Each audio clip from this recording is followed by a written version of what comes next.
welcome. Don't forget to like and subscribe. Or, I might show up at your door. I'm just here to share some creepy stories, so sit back and enjoy. Disclaimer: the content presented in the video is purely for entertainment purposes only. The theories and stories discussed in this video are speculative and are not supported by any evidence or proof.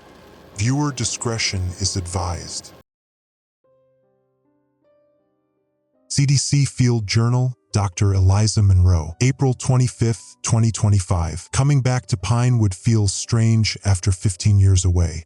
The town hasn't changed much. Same faded storefronts along Main Street, same rust-stained water tower looming over the eastern ridge, same smell of pine and with smoke hanging in the air. What's changed is me and the circumstances of my return. I never imagined I'd be back here on CDC business. The official assignment reads Investigation of Anomalous Respiratory Infection Patterns, but the urgency in Dr. Feldman's voice during our briefing suggested something more concerning.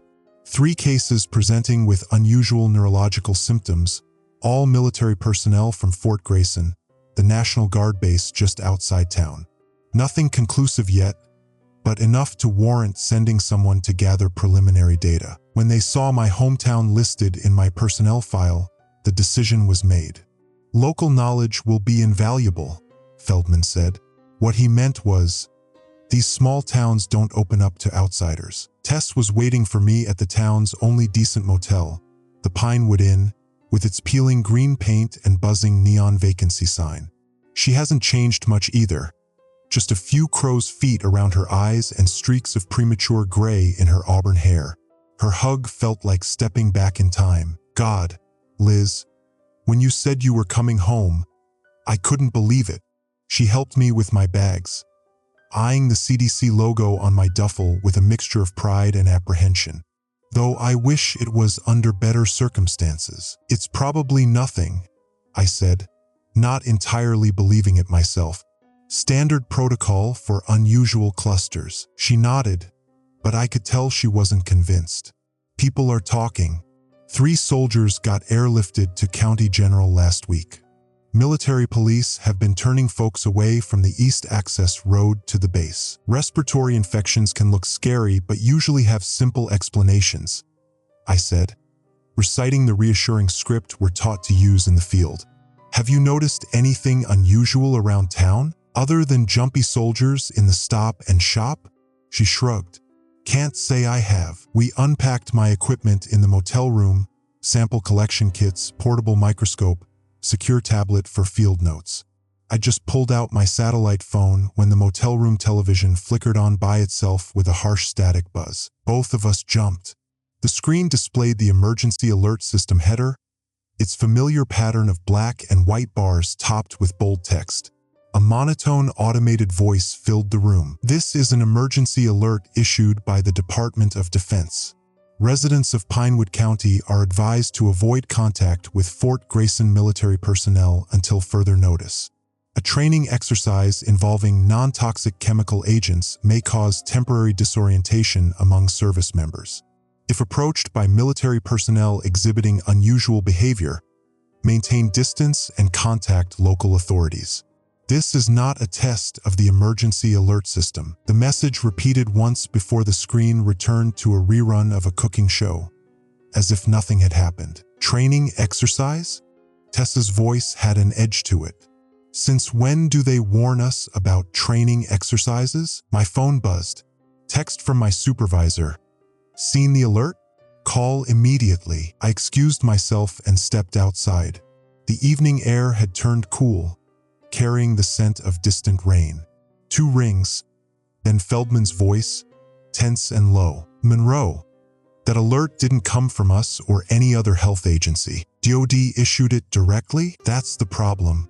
I've got contacts at Defense.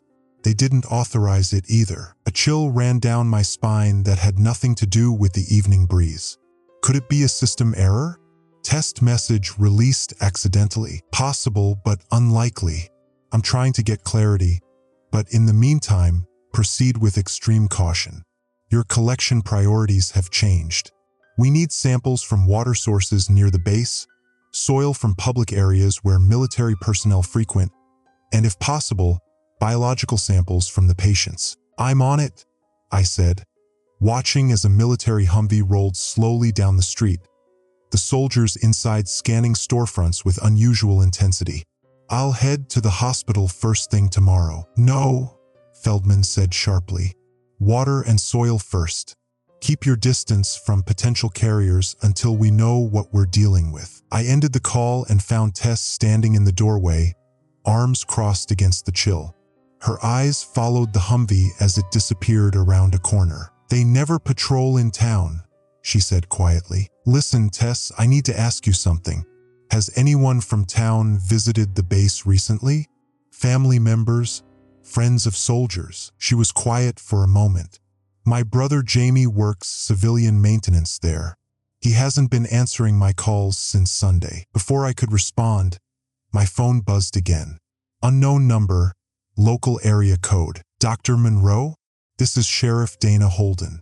Your office gave me your number. A woman's voice, authoritative but with an undercurrent of concern.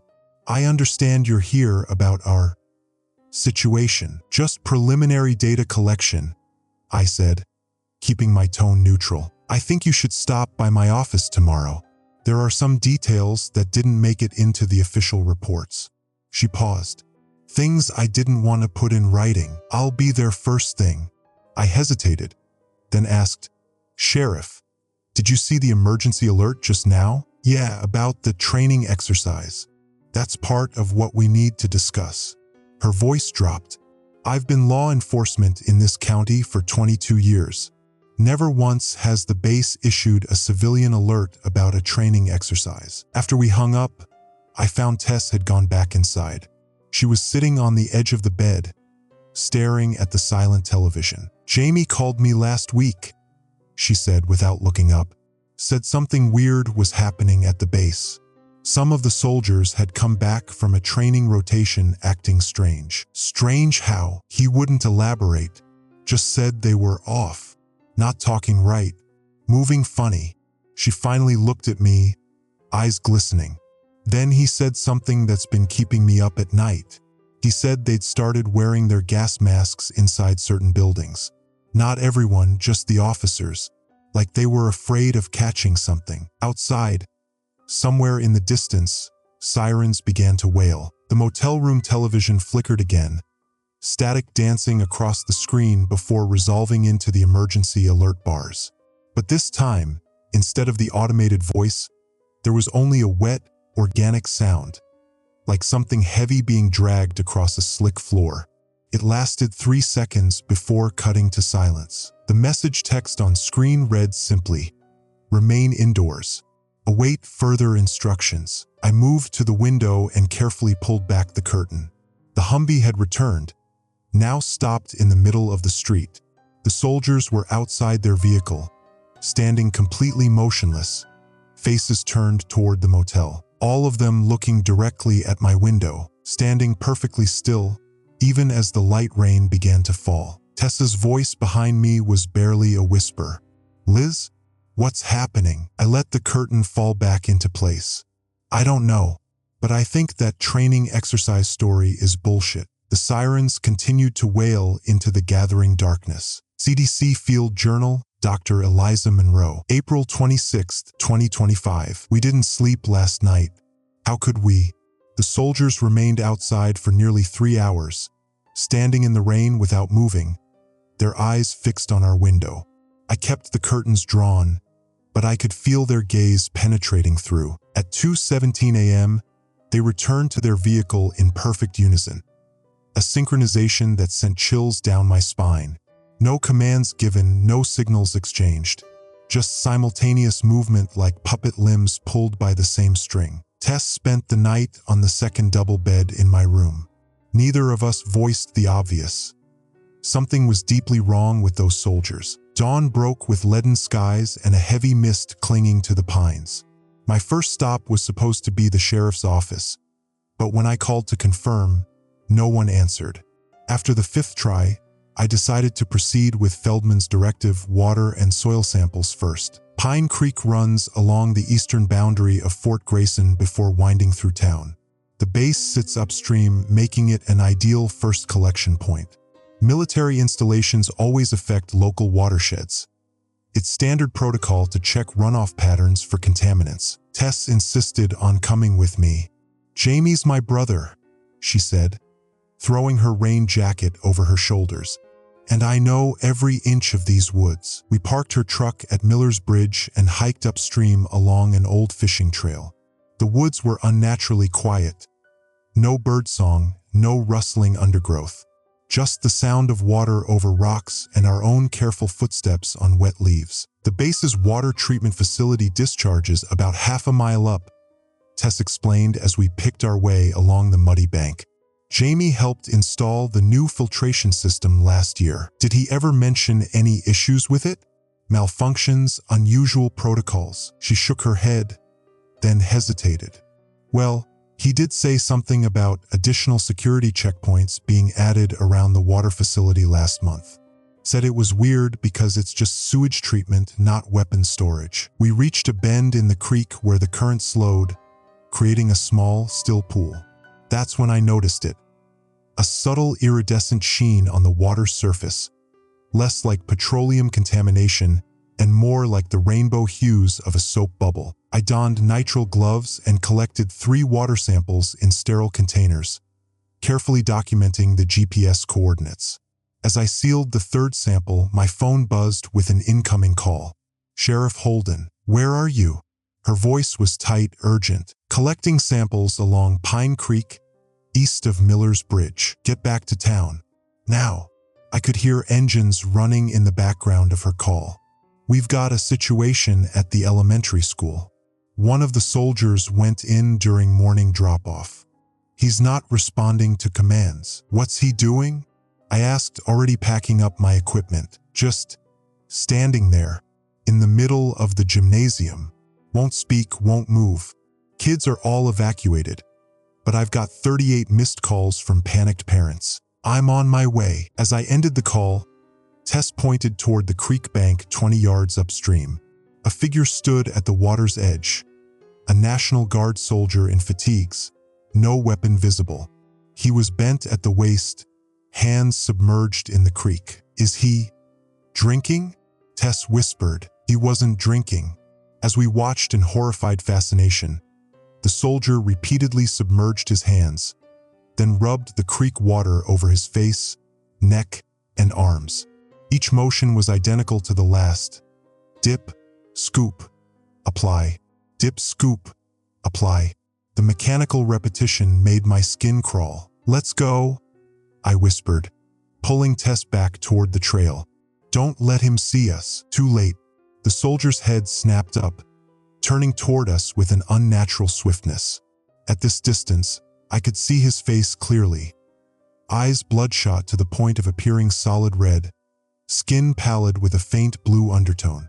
Dark veins protruded beneath his temples. But what struck me most was his utter lack of expression.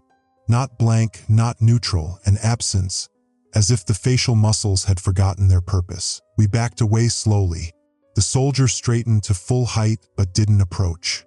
Instead, he opened his mouth in what I initially thought was an attempt to speak. No words came out. Instead, a thin stream of dark fluid, too viscous to be water, too translucent to be blood, dripped from the corner of his mouth and down his chin. My scientific mind was cataloging symptoms even as my instincts screamed to run. Severe conjunctival hemorrhaging, dermal discoloration, possible cyanosis, oral discharge of unknown origin. Then his body spasmed, a single violent contraction that bent him backward at an impossible angle. When he straightened again, something had changed in his posture. A new tension, a readiness. That's when we ran. Back at her truck, hands shaking as she fumbled with the keys, Tess voiced what we were both thinking. "That wasn't a person anymore." "We don't know that," I said automatically, the scientist in me rejecting conclusive statements without evidence. But deep down, I knew she was right. We drove straight to the elementary school, where 3 sheriff's department vehicles were parked haphazardly near the front entrance. "Sheriff Holden, A tall woman with short gray hair and the weathered complexion of someone who spends most days outdoors, met us at the door. "You the CDC doc?" she asked, extending a hand. "Donna Holden. Wish we were meeting under better circumstances." She led us through empty hallways to the gymnasium. Through the small windows in the double doors, I could see the soldier standing perfectly still in the center of the basketball court. Unlike the one at the creek, this man still had his sidearm holstered at his hip. "Private First Class Brian Wilson," Sheriff Holden said. "Local boy. His mother teaches second grade here." "Has he said anything?" I asked. "Not a word. Walked in during morning announcements, marched straight to the gym, and hasn't moved since. Won't respond to his name, won't acknowledge anyone." She rubbed her temples. "His commanding officer is on the way, but I've been instructed not to approach until he arrives." "Who gave that instruction?" "Captain Marcus Reeves, Base XO." She lowered her voice. "I've known Mark for years."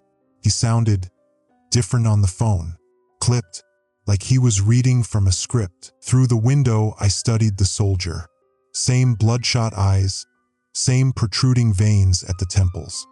His skin had the same bluish tinge I'd observed in the soldier at the creek. My satellite phone rang. "Feldman. Monroe, drop whatever you're doing and get those water samples to our field lab in Westridge. Now." "What's happened?" "We've got preliminary results from the patients at County General. I've never seen anything like it. Their blood work shows evidence of a foreign biological agent unlike anything in our databases. Some kind of aggressive microorganism that's attaching itself to the central nervous system." I glanced back at the motionless soldier.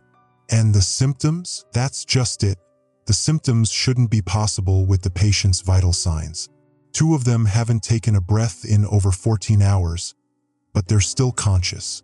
Their hearts beat maybe once every 3 minutes. They're clinically dead by any standard metric, but their brains are showing more activity than normal, not less." As he spoke, a sharp electronic tone cut through the air, all our phones simultaneously blaring with another emergency alert. The screen displayed, "Emergency alert. Water contamination notice. Do not consume tap water. Do not use municipal water for any purpose. Shelter in place until further instructions." But the automated voice reading the alert was distorted, words stretching and compressing in unnatural patterns. And underneath the official text, almost too small to read, scrolled another message. "They are not containable, they are not human anymore, they are coming." CDC Field Journal, Dr. Eliza Monroe. April 26, 2025 evening. The soldier in the gymnasium collapsed 43 minutes after we arrived. One moment standing rigid, the next crumpled on the polished floor like a marionette with cut strings.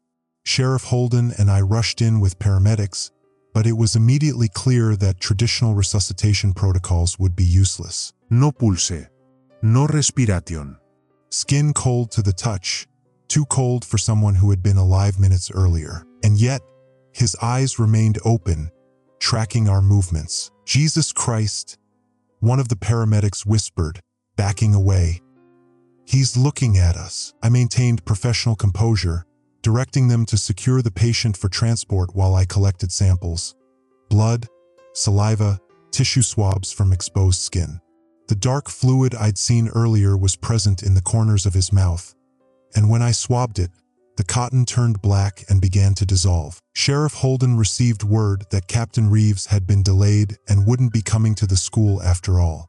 No explanation given. "I'm not waiting any longer," she said, calling in her deputies to establish a perimeter. "We need to get this man to County General." "No," I said firmly. "These samples need to go directly to the CDC field lab in Westridge, and so does he. We can't risk exposing more civilians." She nodded, concern etched into the lines around her eyes. "I'll arrange transport. Military or medical, neither. Your vehicle, my supervision. The fewer people involved, the better." While the sheriff made arrangements, I sealed my samples and stepped outside to call Feldman. The sky had darkened prematurely, heavy clouds pressing down on the town like a lid.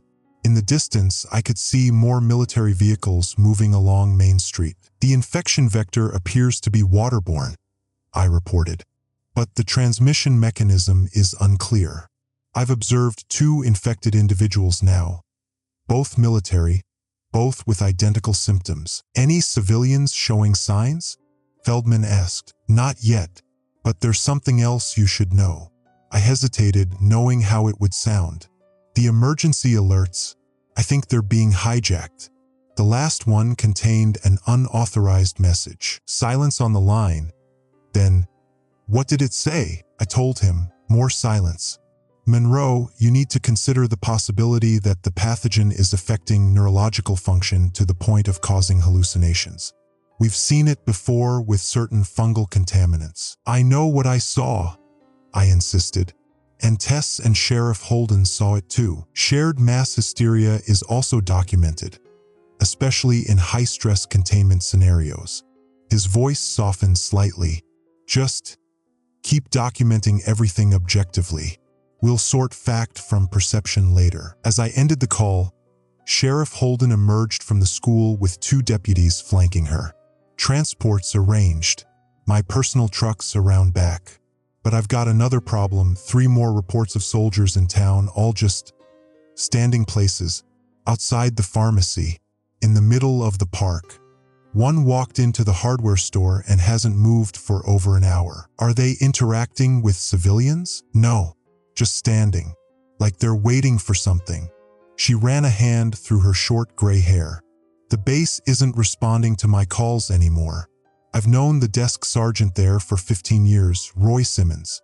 He's never failed to pick up. Before I could respond, Tess approached us, her face pale. I just got a text from Jamie. First one in days. She held out her phone. The message read, "Don't drink, don't touch, it's in the water, they're using USAS hosts." When did this come through? I asked. Just now. I tried calling back, but it went straight to voicemail. I examined the message more closely. No punctuation, all capitals, inconsistent with normal human texting patterns. Possibly sent in haste or possibly, "Sheriff, we need to get moving now. And we need a plan for town-wide bottled water distribution." As we walked toward the back of the school, all of our phones buzzed simultaneously with another alert. Emergency alert. Military training exercise concluded. Water supply tested and confirmed safe. Resume normal activities.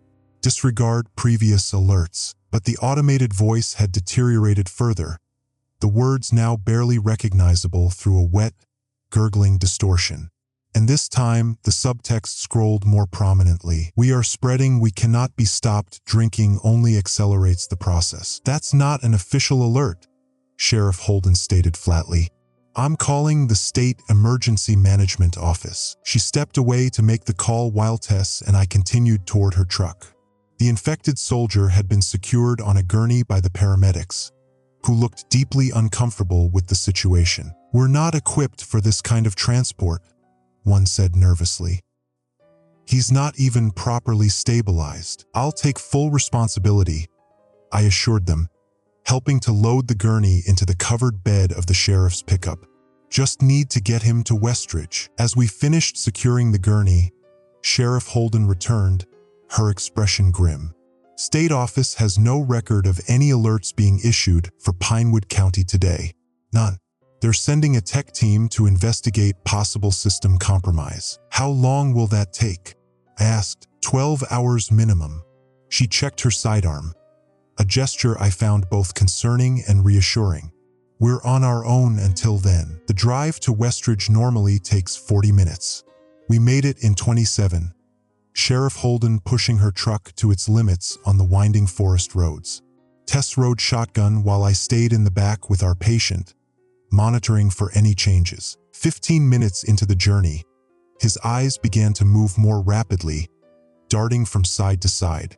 Then his mouth opened, jaw working silently as if trying to form words. I leaned closer, scientific curiosity momentarily overriding caution. That's when I noticed the movement beneath his skin. Subtle ripples across his throat and cheeks, like something writhing just beneath the surface. "Sheriff," I called through the cab window. How much longer? 10 minutes. Everything okay back there? Before I could answer, the soldier's body convulsed violently, arching against the restraints. His mouth opened wider than should be anatomically possible, and a sound emerged. Not human, not animal, but something between a click and a chittering noise. The back of his throat pulsed, and I watched in horror as something dark and glistening began to push its way up his esophagus. I scrambled backward, banging on the cab window. Drive faster. Something's happening. The thing in his throat retreated momentarily, then surged upward again with greater force. This time, I caught a glimpse of what looked like a cluster of thin, writhing appendages, like insect legs but longer, more sinuous, probing out of his mouth before withdrawing again. His eyes locked onto mine, and in that moment, I swear I saw recognition there. Not the vacant stare of before, but a desperate, pleading awareness. His hand twitched against the restraint, fingers straining toward the pocket of his fatigues. Acting on instinct, I reached into the pocket and found a small notebook. As I withdrew it, his body went rigid again, the momentary humanity vanishing from his eyes. The truck swerved sharply, throwing me against the sidewall. Through the window, I could see we'd veered off the main road onto a Forest Service path. "Sheriff? What's happening?" "Roadblock ahead," she shouted back. "Military vehicles. Not letting anyone through." "We can't go back to town," I insisted. "Not planning to. I know these woods. There's an old logging road that connects to the county highway. We can bypass the blockade." As we bounced along the rough track, I opened the soldier's notebook. Most pages contained standard military notations, duty rosters, equipment checks, personal reminders. But the final entry, dated 3 days earlier, sent ice through my veins. "Something in the water system. Tastes wrong. Maintenance says testing normal, but I saw Jenkins drinking straight from the treatment tank. Standing in it, letting it flow over him. When I asked what he was doing, he just smiled. His eyes were red. Talked to Captain Reeves about it, but he just said to follow protocol." "What protocol?" "Not drinking water." Miller, acting strange too, said he could hear them talking through the pipes. Said soon everyone would hear them. Update: Reeves called emergency meeting. Says there's been exposure to non-toxic chemical. Says to tell civilians it's a training exercise. But I saw the lab. Saw what's growing in the samples. Not chemical. In the margin, scrawled in increasingly erratic handwriting. "They're in the water, but they're not water. They use water. They spread through water, but they're not water." The truck hit a particularly deep rut, and the notebook flew from my hands as I braced against the impact. The soldier's body jolted in its restraints, and then, with a wet, tearing sound that will haunt me forever, his throat burst open from within. CDC Field Journal, Dr. Eliza Monroe. April 27, 2025. I'm writing this from a hunting cabin 12 miles northeast of Pinewood. Sheriff Holden says it belongs to her brother, who only uses it during deer season. No running water, a blessing under the circumstances. Just a hand pump well out back that we're avoiding like poison. What happened in the truck changed everything. Changed our understanding of what we're facing. The soldier's throat didn't just burst. It transformed. The tissue separated along his trachea, revealing what I can only describe as a secondary breathing apparatus. Glistening, dark purple structures that unfurled from inside his body cavity. Not lungs. Nothing mammalian. More like specialized gill structures, but designed for air, not water. They pulsated independently of his body's rhythm, expanding and contracting at 3 times the rate of normal human respiration. And nestled within these structures was something else, a cluster of translucent, segmented appendages that reached outward before retreating back into the cavity. I've spent 15 years studying infectious diseases. I've seen fungal growths deform human tissue, parasites migrate through bodily systems, bacteria colonize wounds. But I've never seen anything like this, an organism that doesn't just infect the host but reconstructs it from within. Sheriff Holden slammed on the brakes when I screamed. The truck skidded on the muddy forest road, nearly rolling before coming to rest against a fallen log. I threw myself out of the truck bed as the soldier's restraints snapped. Material designed to hold a struggling human, not whatever he was becoming. Tess was already out of the passenger side, backing away in horror. The sheriff drew her weapon, positioning herself between us and the truck bed. "What happened?" she demanded, never taking her eyes off the vehicle. Words failed me in that moment. How do you explain that a man's throat had just reconfigured itself into something biologically impossible? We didn't have long to deliberate. The soldier, or what had been the soldier, rose from the truck bed in a fluid, unnaturally smooth motion. The throat structures pulsed more rapidly as he fixed those bloodshot eyes on us. "Brian Wilson," Sheriff Holden called out, her voice steady despite everything. "Son, I need you to stay right there. We're going to get you help." His head tilted at an unnatural angle, as if the concept of communication required mechanical analysis. Then I noticed more movement beneath the skin of his face and hands. Subtle ripples, like creatures swimming just beneath the surface of a pond. "He can't understand you anymore," I said quietly. "I don't think he's driving that body." As if in response, the soldier opened his mouth. Not to speak, but wider, jaw dislocating to create an opening large enough to display the writhing mass within. In that moment, I understood we were looking at two organisms, the human host and something else using his body as a vessel. The sheriff fired a warning shot into the air. "Stay back!" The sound echoed through the trees, and something unexpected happened. The creature flinched, not in fear, but as if the sound waves themselves caused physical discomfort. The gill-like structures in its throat contracted sharply. Sheriff Holden noticed too. She fired again, this time aiming at the ground near the creature's feet. Again, it recoiled, the undulations beneath its skin becoming more pronounced, more agitated. "The noise," Tess whispered. "It doesn't like the noise." Sheriff Holden's radio crackled to life, a burst of static followed by a garbled voice. The creature's head snapped toward the sound, those unsettling throat structures flaring wider. "Car alarm," I said suddenly, fumbling for the sheriff's truck keys in my pocket. I found them and pressed the panic button. The truck's alarm blared through the forest, a piercing electronic wail. The effect on the creature was immediate and dramatic. It convulsed violently, the structures in its throat contracting to the point of disappearing back into the body cavity. Dark fluid began leaking from its eyes and ears. "Run," Sheriff Holden ordered, backing away while keeping her weapon trained on the writhing figure. "Head east through the trees. My cabin's about 2 miles from here." We ran, the sound of the alarm fading behind us. I clutched the soldier's notebook against my chest, suddenly certain it contained crucial information.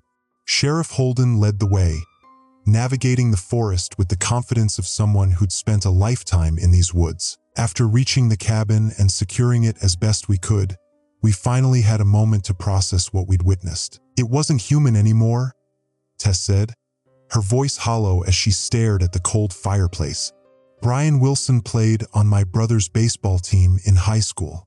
He was a person." "He still is," I said, though I wasn't entirely convinced. "At least partially. Whatever this organism is, it's not replacing the host entirely. It's repurposing them." Sheriff Holden had been silent, methodically checking her weapon and spare ammunition. "We need to warn the town," she said finally. "Sound might be a defense, but it won't work forever. And we need to find out if this is isolated to military personnel or if civilians are already infected." I nodded, then remembered the notebook. As I flipped through it again, a folded paper fell from between the pages. A printed email with Fort Grayson letterhead. From Colonel J. Richards, Installation Commander. To all personnel. Subject: Water Conservation Notice and New Treatment Facility Protocols. Effective immediately, all personnel are to observe strict water conservation measures following the installation of new filtration systems at Building 237. The upgraded treatment process requires additional monitoring before normal usage can resume. Note: Some users may notice a slight metallic taste or unusual odor in tap water. This is normal and poses no health risk. The water has been tested extensively by independent contractors and meets all EPA and military standards. Any concerns should be directed to Captain Marcus Reeves, who is overseeing the transition to the new treatment protocols. The date on the email was March 15th, 6 weeks ago. Building 237, I murmured. That must be where this started. Sheriff Holden nodded grimly. Water treatment facility, positioned right where Pine Creek enters the base property. Jamie works there, Tess said suddenly, in the maintenance division. That's why he knew. Why he tried to warn me. I shared what Feldman had told me about the patients at County General. Clinically dead but somehow still conscious, their brains showing increased activity. Whatever this is, it doesn't kill the host. It transforms them while keeping the brain functional. But what is it? Sheriff Holden asked the question we were all thinking. Some kind of parasite? Something engineered, maybe, I suggested, thinking of the impossibly complex structures I'd witnessed, but spread like a waterborne pathogen. As night fell, we took inventory of our resources. Sheriff Holden had emergency supplies in the cabin, canned food, bottled water, battery-powered radio. We agreed to take shifts keeping watch, though I doubted any of us would sleep. Around midnight, all our phones simultaneously blared with another emergency alert. The screen showed only static, but the audio came through clear enough. A voice that was almost human, but with subtle harmonic distortions that raised the hair on my arms. This is a message for remaining uninfected personnel. The National Guard has been overrun. Fort Grayson has fallen. The water is not safe. They come through the water, but they are not water. They are us now. They are everyone who has touched the water. Sound hurts them. Sound disrupts their connection. Make noise while you still. The message cut off abruptly, replaced by the standard emergency alert tone and text. Disregard previous unauthorized transmission. Water supply normal. Military exercise continuing as planned. Civilian compliance mandatory. Sheriff Holden's radio crackled to life seconds later. A familiar voice, distorted but recognizable. Sheriff Holden? This is Captain Reeves. Do you copy? She exchanged glances with us before answering cautiously. I copy. Go ahead, Captain. We've been looking for you, Dana. His voice sounded wrong, fluid and halting at the same time, as if he was learning to speak as he formed each word. We need Dr. Monroe to return to town immediately. The situation has been contained, but we require her expertise. What situation, exactly? Sheriff Holden asked, her knuckles white around the radio. A pause, then, the training exercise, of course. Some unexpected reactions to the chemical agent. Nothing serious. And Private Wilson? She pressed. The man whose throat just transformed into something from a nightmare? Another pause, longer this time. I'm not sure what you mean, Sheriff. Private Wilson is fine. He's right here with me, in fact. Would you like to speak with him? Before she could answer, a new voice came through the radio. Brian Wilson's voice, but wrong in ways that defied easy description. Hollow, yet somehow too full. Hello, Sheriff. Hello, Dr. Monroe. We're all fine here. You should come back. The water is fine now. Everything is fine now. Sheriff Holden switched off the radio, her face ashen. They know who you are, she said to me. They know exactly who's with me, and they know we've seen what's really happening.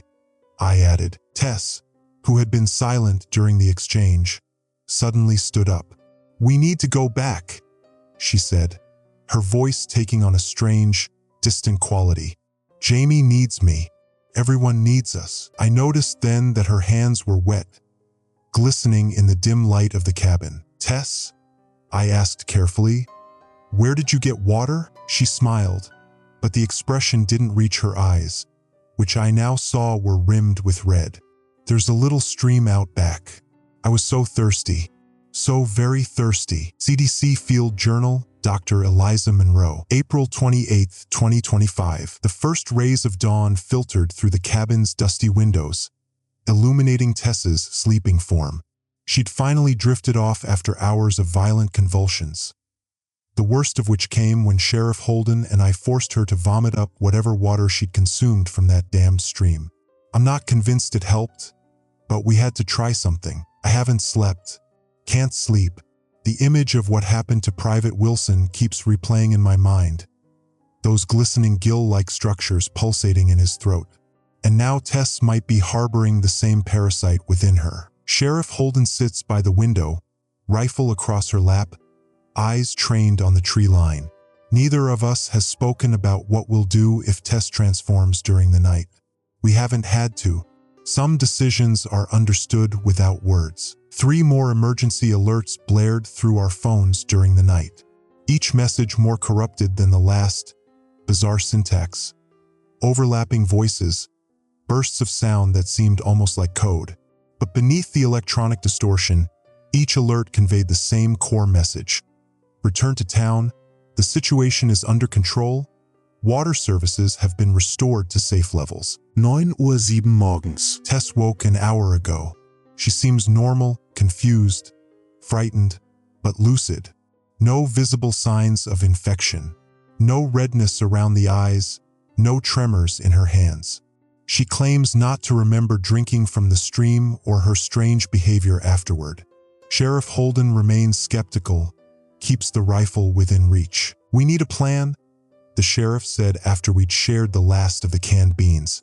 We can't stay here indefinitely. We need more information, I countered. We need to understand what we're dealing with before we make any moves. I spread out everything we know on the small kitchen table. Private Wilson's notebook with its increasingly disturbed entries, the water treatment facility memo, the timeline of emergency alerts, my own observations of the physiological changes. Whatever this parasite is, it's spreading through the water supply, I explained. The military must have detected it first, tried to contain it within the base. That's why they implemented those water restrictions. But it got out, Sheriff Holden concluded, or was already out before they knew what they were dealing with. Tess sat huddled in a blanket by the cold fireplace. Jamie knew, she said softly. That's why he called me that night. Told me not to drink the tap water, to get out of town. A worrying theory was forming in my mind. The parasites don't just infect, they communicate.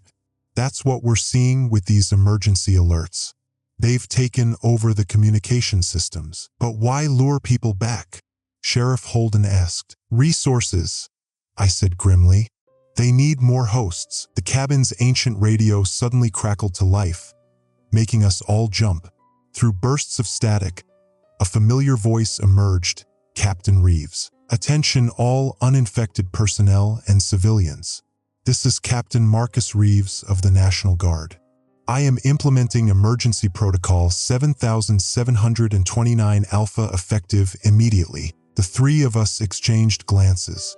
The captain's voice sounded normal, none of the fluid distortion we'd heard last night. Fort Grayson and the town of Pinewood are now under strict quarantine. The water supply has been compromised by an unknown biological agent. Symptoms include headache, confusion, red discoloration around the eyes, and unusual thirst. This can't be real, Sheriff Holden muttered.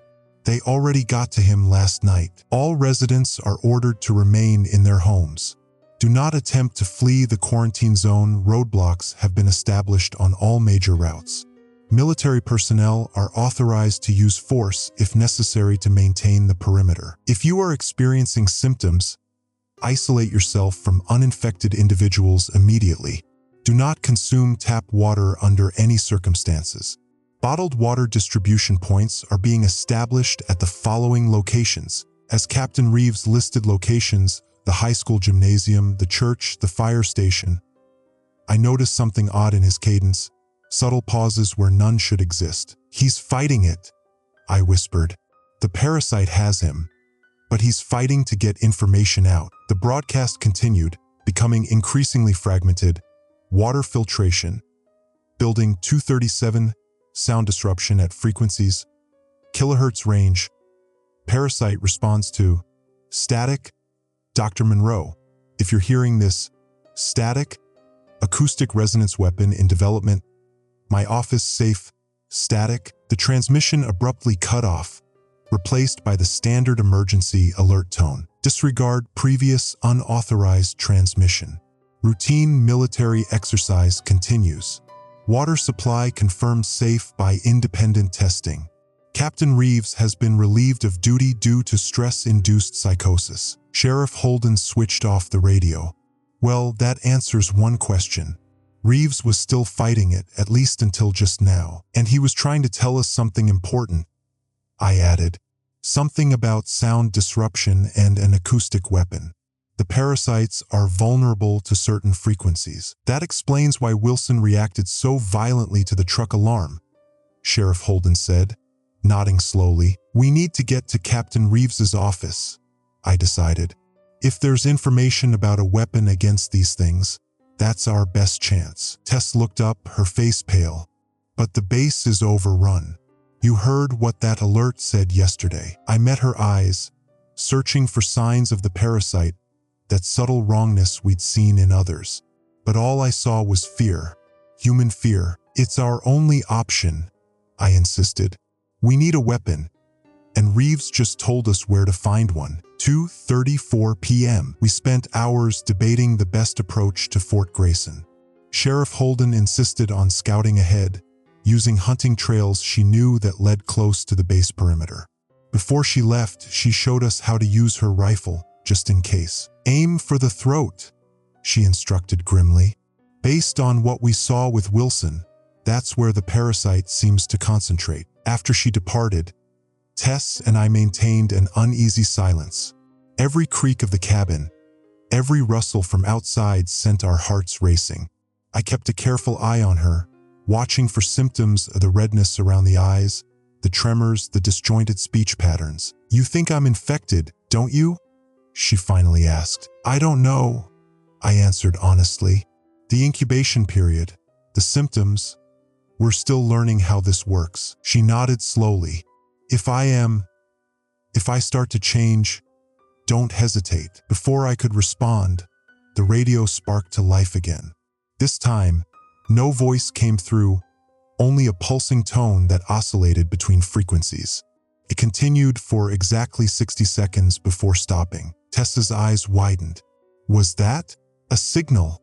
I confirmed. But from who? Our phones buzzed simultaneously with another emergency alert. Attention! Phase 2 quarantine measures now in effect. All civilians must report to designated collection points for medical screening and water ration distribution. Non-compliance will be considered evidence of infection. A map appeared on the screen showing 5 collection points throughout Pinewood. One was less than a mile from our current location. They're flushing out anyone still hiding, I realized. Hunting down the uninfected. The cabin door flew open. Sheriff Holden stumbled in, her uniform torn and bloodied, breathing heavily. They've surrounded the town, she gasped. Military vehicles at every access point. But it's not a quarantine. It's a roundup. They're gathering people, taking them to the water treatment facility. What about the base? I asked. Did you get close enough to see? She nodded grimly, pressing a hand against her side where blood seeped through her uniform. The fences are down. No distinction between the base and town anymore. And Building 237, the water treatment facility, it's changed. Changed how? There's something growing on it, all over it, like a film or membrane, covering the walls, pulsating. A horrifying image flashed through my mind. The structures in Wilson's throat, expanded to architectural scale. It's becoming a nest, I whispered. Sheriff Holden winced as she lowered herself into a chair. Only then did I notice the nature of her injury. Not a gunshot or knife wound, but something else. The skin around the wound was stretched and discolored, with something dark moving beneath the surface. Dana, I said carefully. What happened? She met my eyes, her face calm despite everything. Got ambushed by 2 infected soldiers. I handled them, but one of them spat something at me, like a projectile, burned through my uniform, into the skin. Tess backed away, eyes wide with horror. Like a parasite transmission? The sheriff nodded. I think so. Started feeling strange about 20 minutes ago. Thirsty. So damned thirsty. My medical training kicked in. We need to excise it right now before it spreads further. No time, Sheriff Holden said, removing her service pistol from its holster and placing it on the table between us. You two need to get to the base. Find whatever Reeves was talking about. We're not leaving you, Tess protested. You have to, the sheriff replied, her voice hardening. I can feel it moving inside me, breading. I've maybe got an hour before I'm not me anymore. She slid a set of keys across the table. My brother keeps an old dirt bike in the shed out back. It won't get you far on the main roads, but you can use the hunting trails to circle around to the northeastern fence of the base. There's a breach there, saw it on my recon. Light security, probably because it's farthest from town. I took the keys, feeling their weight, the weight of what we were about to attempt, of what Sheriff Holden was asking us to do. Dana, don't, she cut me off. Just promise me you'll find a way to stop this. For all of us. The emergency alert tone blared again from our phones. But this time, the message was different. This is not a test. The National Guard has been overrun. Avoid all water sources. Avoid all infected individuals. Resistance is active at frequency 142.7. God help us all. For 3 seconds, the message remained on screen before being replaced. Disregard previous message. System malfunction. Water supply normal. Report to collection points immediately. Sheriff Holden's radio crackled once more, tuning itself to 142.7 FM. Through bursts of static came a voice, Captain Reeves again, but weaker, strained. If anyone can hear this, the parasite has a hive mind, connected through water molecules, sensitive to acoustic disruption. Building 237, underground level. Dr. Monroe, if you're listening, prototype in my office, frequency generator. 27.5 kilohertz destroys their neural network. Hurry. They're evolving, adapting, becoming something new. Sheriff Holden looked at me, her eyes already showing the first hints of redness at the corners. You heard the man. Get moving. As Tess and I gathered what supplies we could, the sheriff positioned herself in the chair facing the door, weapon ready. One last thing, she called as we headed for the back door. If you see me again after today, it won't be me anymore. Don't hesitate. Don't hope. Just run. The image of her sitting there, back straight, eyes forward, already fighting a battle within her own body, will stay with me forever. As we slipped out the back door toward the shed, I heard her radio one final time. This is Sheriff Dana Holden of Pinewood County. If anyone uninfected is receiving this transmission, God be with you. They come through the water, but they are not the water. They are us now. CDC Field Journal, Dr. Eliza Monroe. April 28, 2025 evening. The old dirt bike sputtered through the underbrush, its engine impossibly loud in the twilight silence. Tess clung to my waist as we navigated the hunting trails, every bump and dip threatening to send us sprawling. Neither of us had spoken since leaving the cabin. Some horrors demand silence. The gunshot had echoed through the woods 15 minutes after our departure. A single, definitive crack that carried finality in its wake. Sheriff Dana Holden making her last choice as herself. We'd been riding for nearly an hour when the fence line of Fort Grayson became visible through the trees, chain link topped with razor wire, designed to keep people out of military secrets. Now it was the boundary of something else entirely. I killed the engine and we approached on foot, using the deepening shadows as cover. The breach Sheriff Holden had mentioned was evident.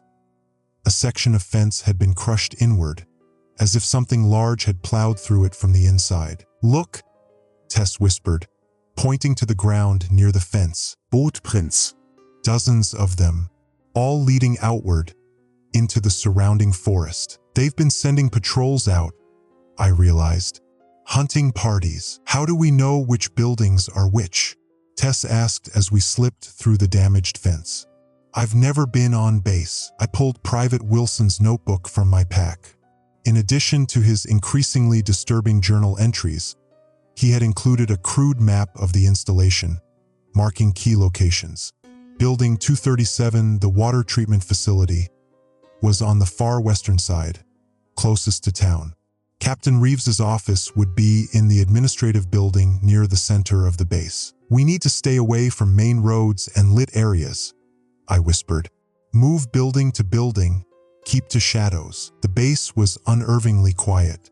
No vehicles moving, no soldiers patrolling, no hum of normal operations.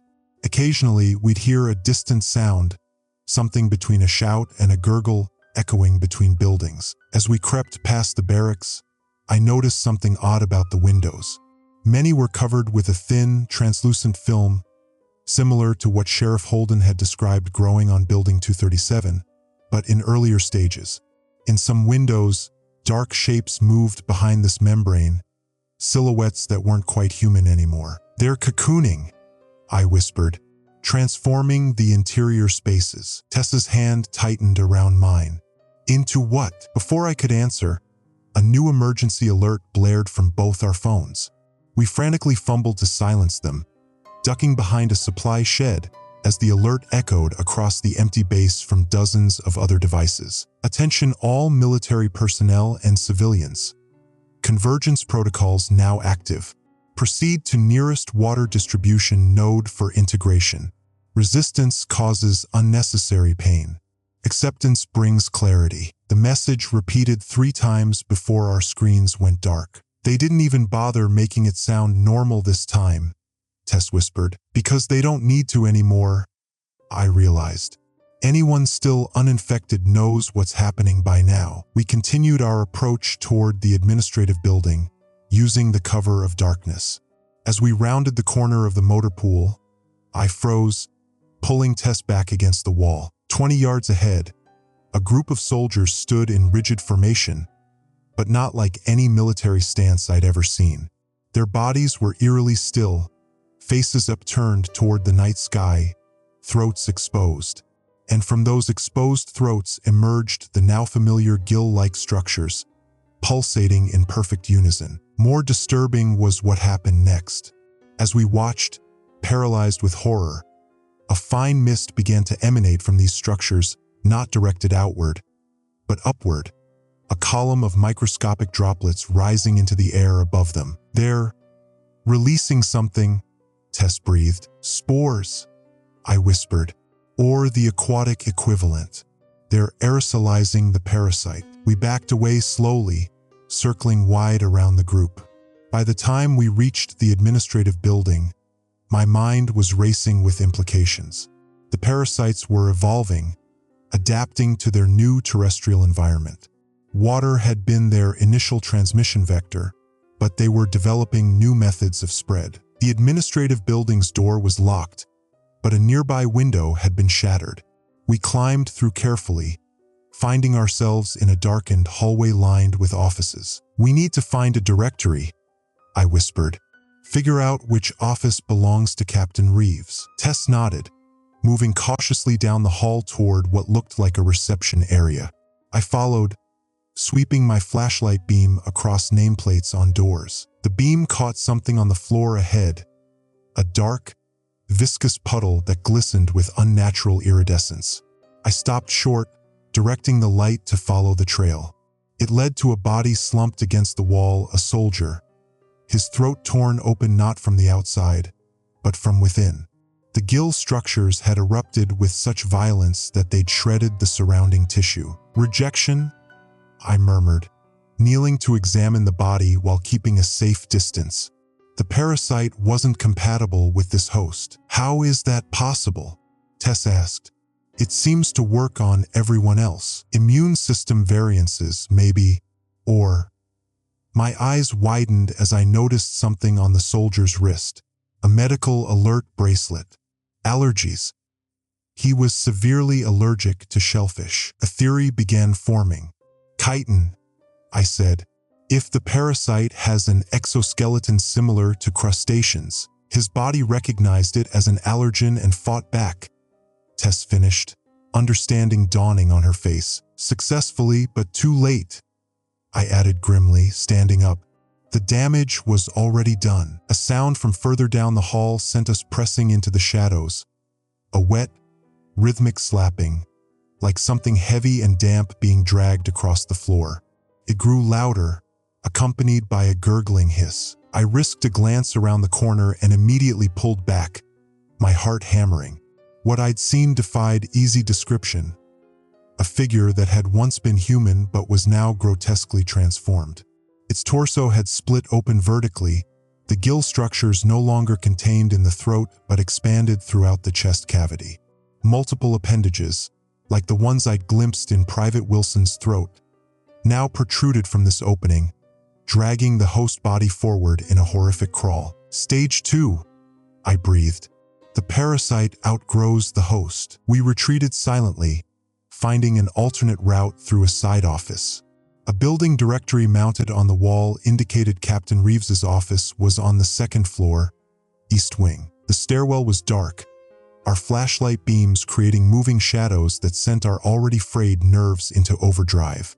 Halfway up, my foot splashed into a puddle of water, ordinary looking, but now terrifying in its implications. "Don't touch it," I warned unnecessarily, both of us giving the puddle a wide berth. The second floor was quieter, but the air felt thick, humid, as if the entire building was being converted into an aquatic environment.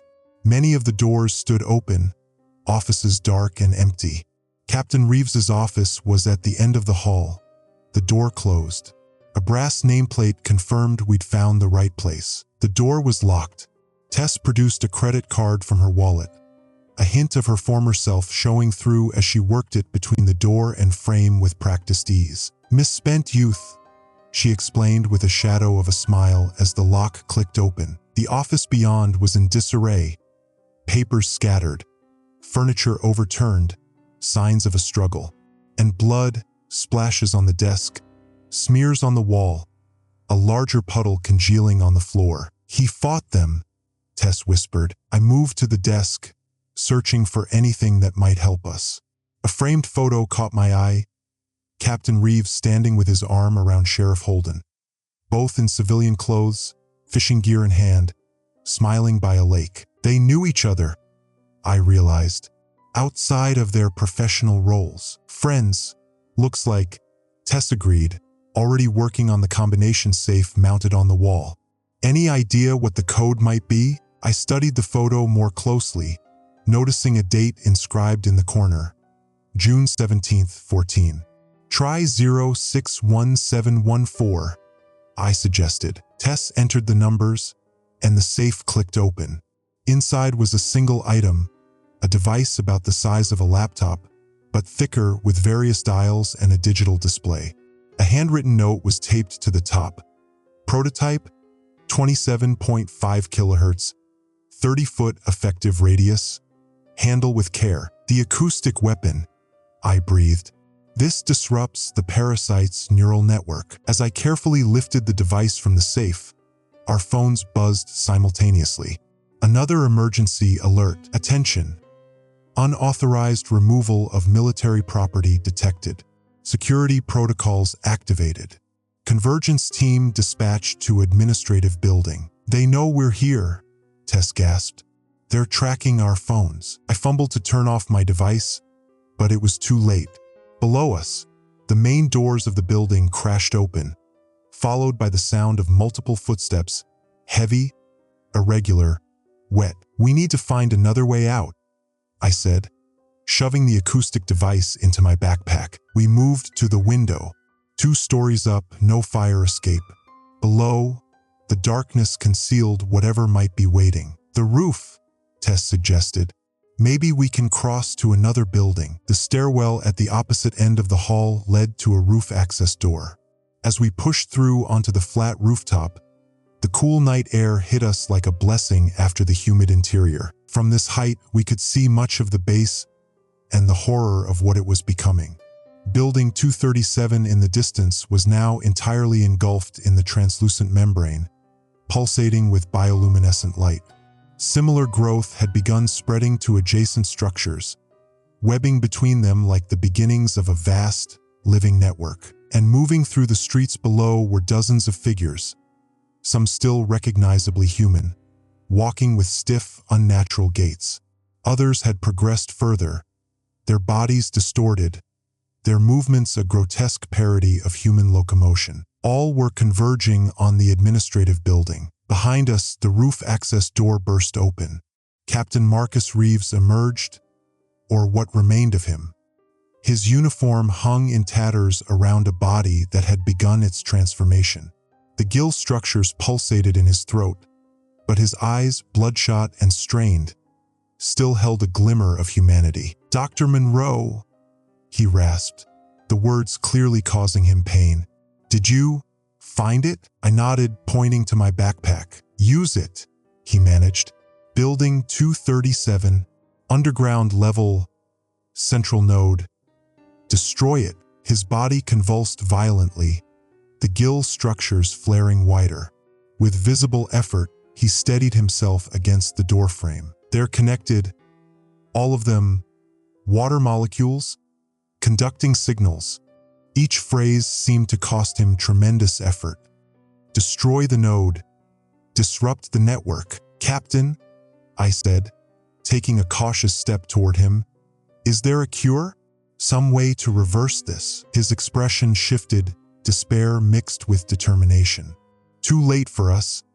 Save who you can." Another convulsion racked his body, more violent than before.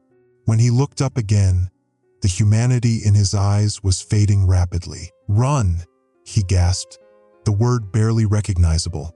"I can't hold much longer." As if to emphasize his point, a new appendage burst through the side of his neck, writhing in the night air. Tess grabbed my arm, pulling me toward the edge of the roof where it adjoined a neighboring building, a gap of perhaps 6 feet. "Jump," she urged. "Now." As we leapt across the gap, I heard Captain Reeves's final human act, slamming and barricading the roof access door, buying us precious seconds before the hunting party reached us. The last thing I saw as we fled across the rooftops was his silhouette, arms outstretched toward the night sky, throat fully opened as his body surrendered to its new purpose. CDC Field Journal, Dr. Eliza Monroe. April 29, 2025, pre-dawn. We've taken shelter in what appears to be an auxiliary communications facility, a small, windowless structure near the eastern perimeter of the base. The room is cramped, filled with outdated radio equipment and fuse boxes, but it's dry and, most importantly, secure. The heavy metal door took both of us to barricade with a desk and filing cabinet. Tess sleeps fitfully in the corner while I examine Captain Reeves's acoustic device by flashlight. Its design is elegant but clearly prototype grade, exposed circuitry, hand-labeled components, a hastily assembled casing. The power source is a concern. The battery indicator shows less than 30% remaining. According to the handwritten notes taped inside the case, the device generates a focused beam of sound at precisely 27.5 kHz, beyond human hearing range but apparently devastating to the parasitic organism's neural structure. The effective radius is limited, perhaps 30 feet in a cone-shaped projection, but it could create an escape path through infected areas. What Reeves said about Building 237 having a central node suggests a hive structure. These parasites aren't just individual organisms. They're a collective intelligence using human hosts as vessels. If we can reach the central node and deploy this device at the heart of their network. 6:13 Uhr morgens. Dawn arrived with a crimson sky that felt too appropriate. Through a small ventilation window, I watched patrols of the infected moving with increasing coordination. Their earlier shambling gaits have evolved into something more efficient, still inhuman, but purposeful. More disturbing is their organization. They move in formations now, pairs and trios maintaining regular spacing, covering terrain methodically. They're hunting us and they're getting better at it. The entire base has transformed overnight. That membrane-like growth Sheriff Holden described has spread from Building 237 outward, creating webs of glistening, semi-translucent tissue between structures. In the early morning light, it pulses with faint bioluminescence, a vast network connecting everything. Tess joined me at the window, her face pale but composed. "It looks like a circulatory system," she whispered, "like blood vessels connecting organs." The observation sent a chill through me. She was right, the base was being transformed into a single vast organism, with buildings as organs and these membranous passages as vessels. Building 237, the water treatment facility, was clearly the heart of this system, pulsing more brightly than the others, sending visible waves of luminescence outward through the connecting tissues. "We need to move while it's light," I decided. They seemed to be more active at night. As we gathered our meager supplies, the small radio in the corner crackled to life, not on the emergency frequency, but on a standard civilian band. A voice broke through the static, trembling but determined. "This is Amy Keller broadcasting from Pinewood Community Radio. If anyone's still out there, still themselves, we've established a safe zone at Miller's Cave on the North Ridge. The creatures don't like the elevation or the dry conditions. We have about 20 survivors here. We're armed. We have clean water from the spring. If you can hear this and you're still uninfected, we're sending out a scout team at noon each day to the old fire tower. 3 quick flashes of light will signal you're human." The transmission cut off abruptly, replaced by static, then silence. "Miller's Cave," Tess breathed. "That's about 5 miles north of town.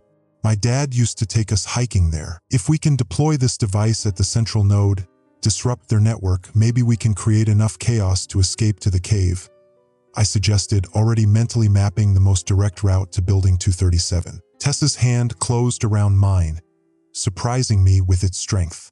"But you heard what the captain said. Even if we disrupt the network, there's no cure for those already infected. What about the town? What about everyone we know?" I had no answer. The parasites had spread too far, too fast. Even if we could temporarily disrupt their network, the infection itself would remain in the hosts. But perhaps buying time would allow for a larger military response, quarantine measures, research toward a treatment. "One problem at a time," I finally said. "First, we survive. Then we reach the cave. Then we contact the outside world." She nodded, understanding the unspoken truth between us. Pinewood was already lost. 9:21 Uhr morgens. We're moving through maintenance tunnels beneath the base, narrow concrete passages carrying pipes and electrical conduits between buildings.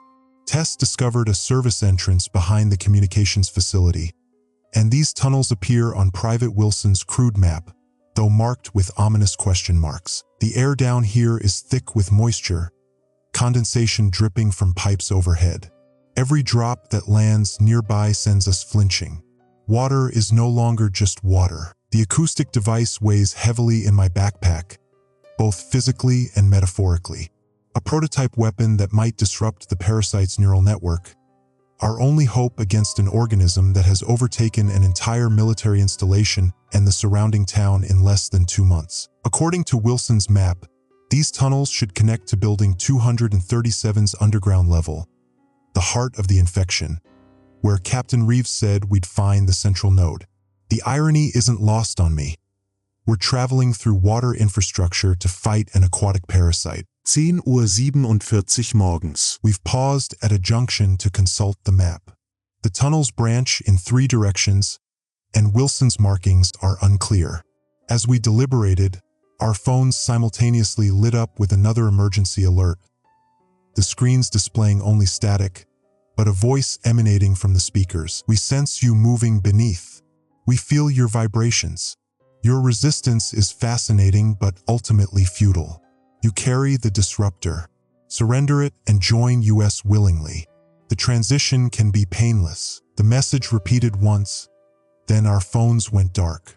Not just powered down, completely dead, as if the batteries had been instantly drained. "They know exactly where we are," Tess whispered, her voice tight with fear, "and what we're carrying. But they can't reach us," I countered, trying to sound more confident than I felt. Not down here. The alert was meant to frighten us, make us panic and flee upward where they can catch us. Even as I spoke, I noticed something disturbing: water beginning to pool around our feet, seeping in from the direction of Building 237. They're flooding the tunnels, I realized, forcing us out. We chose the leftmost tunnel, the one sloping slightly upward, and moved as quickly as we dared, the sound of rushing water growing behind us. 12:13 p.m. The tunnel emerged into a utility room somewhere in the administrative section of the base. We barricaded the access door behind us, but water continued to seep through, forming puddles that we skirted carefully. Through a small window, I can see Building 237 perhaps 100 yards away across an open courtyard. The transformation is complete now, the original structure barely visible beneath layers of pulsating biomass. The membrane has grown thicker, more defined, with visible structures that resemble enormous versions of the gill-like appendages we saw in infected humans. The courtyard itself is teeming with infected, some still recognizably human, others in various stages of transformation. The most advanced have developed elongated limbs, their torsos split open to expose the parasitic structures within. They move with disturbing efficiency, communicating through series of clicking sounds and fluid exchanges. "We can't cross that," Tess whispered, staring at the scene with horror. "There must be 50 of them out there." I removed the acoustic device from my backpack, studying its controls. "We don't need to cross it. Not entirely. We just need to get close enough for this to work." "But it only has a 30-foot range," Tess protested. "And Captain Reeves said we need to reach the underground level, the central node." She was right. Even if we cleared a path across the courtyard, we'd still need to penetrate the building, now transformed into something between structure and organism, and find our way to its heart. As I contemplated our next move, I noticed something I'd missed earlier. Some of the infected in the courtyard wore tattered military uniforms, others civilian clothes. But a small group near the building's entrance wore what appeared to be hazmat suits, the kind used for biological containment. "Look," I whispered, pointing them out to Tess. "Those must be scientists or medical personnel. They were studying it and became infected anyway," she concluded grimly. "Yes, but their presence suggests there's a lab facility inside, perhaps connected to the underground level Reeves mentioned." A new plan began forming, desperate, with slim chances of success, but a plan nonetheless. I explained it to Tess, watching her eyes widen with each detail. "That's insane," she said when I finished. "Completely insane." "I know," I admitted, "but it's our only shot." She was quiet for a long moment, then nodded. "Tell me what you need me to do." Before I could answer, a rhythmic pounding began on the barricaded door behind us. Not the random banging of mindless creatures, but deliberate, coordinated strikes. The wood began to splinter along its edges. "They found us," Tess breathed. The window was our only escape route. It opened onto a narrow ledge, perhaps 15 feet above the ground at the edge of the courtyard. As we climbed through, I caught a glimpse through the cracking door, a grotesquely transformed figure forcing its way through the gap, glistening appendages probing the air. Its face still retained recognizable human features I knew. Sheriff Dana Holden, her body now a vessel for the parasite, her eyes finding mine with predatory focus. I froze momentarily, remembering her as she was just yesterday, strong, determined, sacrificing herself to give us a chance. Now she was the hunter and we the prey. "Eliza, come on," Tess urged, already on the ledge. I forced myself to move, to look away from what had been my friend, and joined Tess on the precarious perch. Below us, infected heads turned upward in unison, sensing our presence. A chorus of hissing clicks rose from the courtyard. The changed Sheriff Holden smashed through the weakened door behind us, lunging toward the window as we began our desperate scramble along the ledge, toward what I hoped would be a fire escape at the building's corner. "Run," I told Tess. "Don't look back." But I did look back one final time, meeting the gaze of the thing that had been Sheriff Holden. And for just a moment, a fraction of a second so brief I might have imagined it, I thought I saw recognition flicker in those reddened eyes, followed by something that looked almost like regret. CDC Field Journal, Dr. Eliza Monroe. April 30th, 2025, 3:17 a.m. The fire escape held. Barely. 3 rusted bolts ripped free from the wall as we descended, the entire structure groaning under our weight. Behind us, what remained of Sheriff Holden squeezed partway through the window before becoming wedged in the frame. The sounds she made, wet, desperate clicking punctuated by something almost like words, still echo in my mind. We're now in what was once a maintenance shed at the base's eastern fence line. Tess sleeps fitfully beside me, her breathing shallow, face slick with sweat despite the cool night air. I've checked her for signs of infection 3 times in the past hour. So far, nothing visible. No tracery of blue veins beneath the skin, no moisture leaking from her ears, no swelling at the lymph nodes. But something's wrong. She's deteriorating rapidly. The path to Building 237 remains impassable. After escaping the administrative building, we circled halfway around the base, seeking any route through the increasingly dense mass of infected. Their numbers have swelled. I estimate at least 200 now patrol the grounds.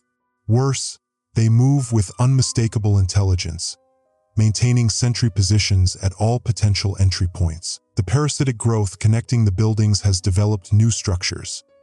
Translucent sacs the size of human torsos that pulse with faint luminescence, tethered to the main membrane network by rope-like tendons.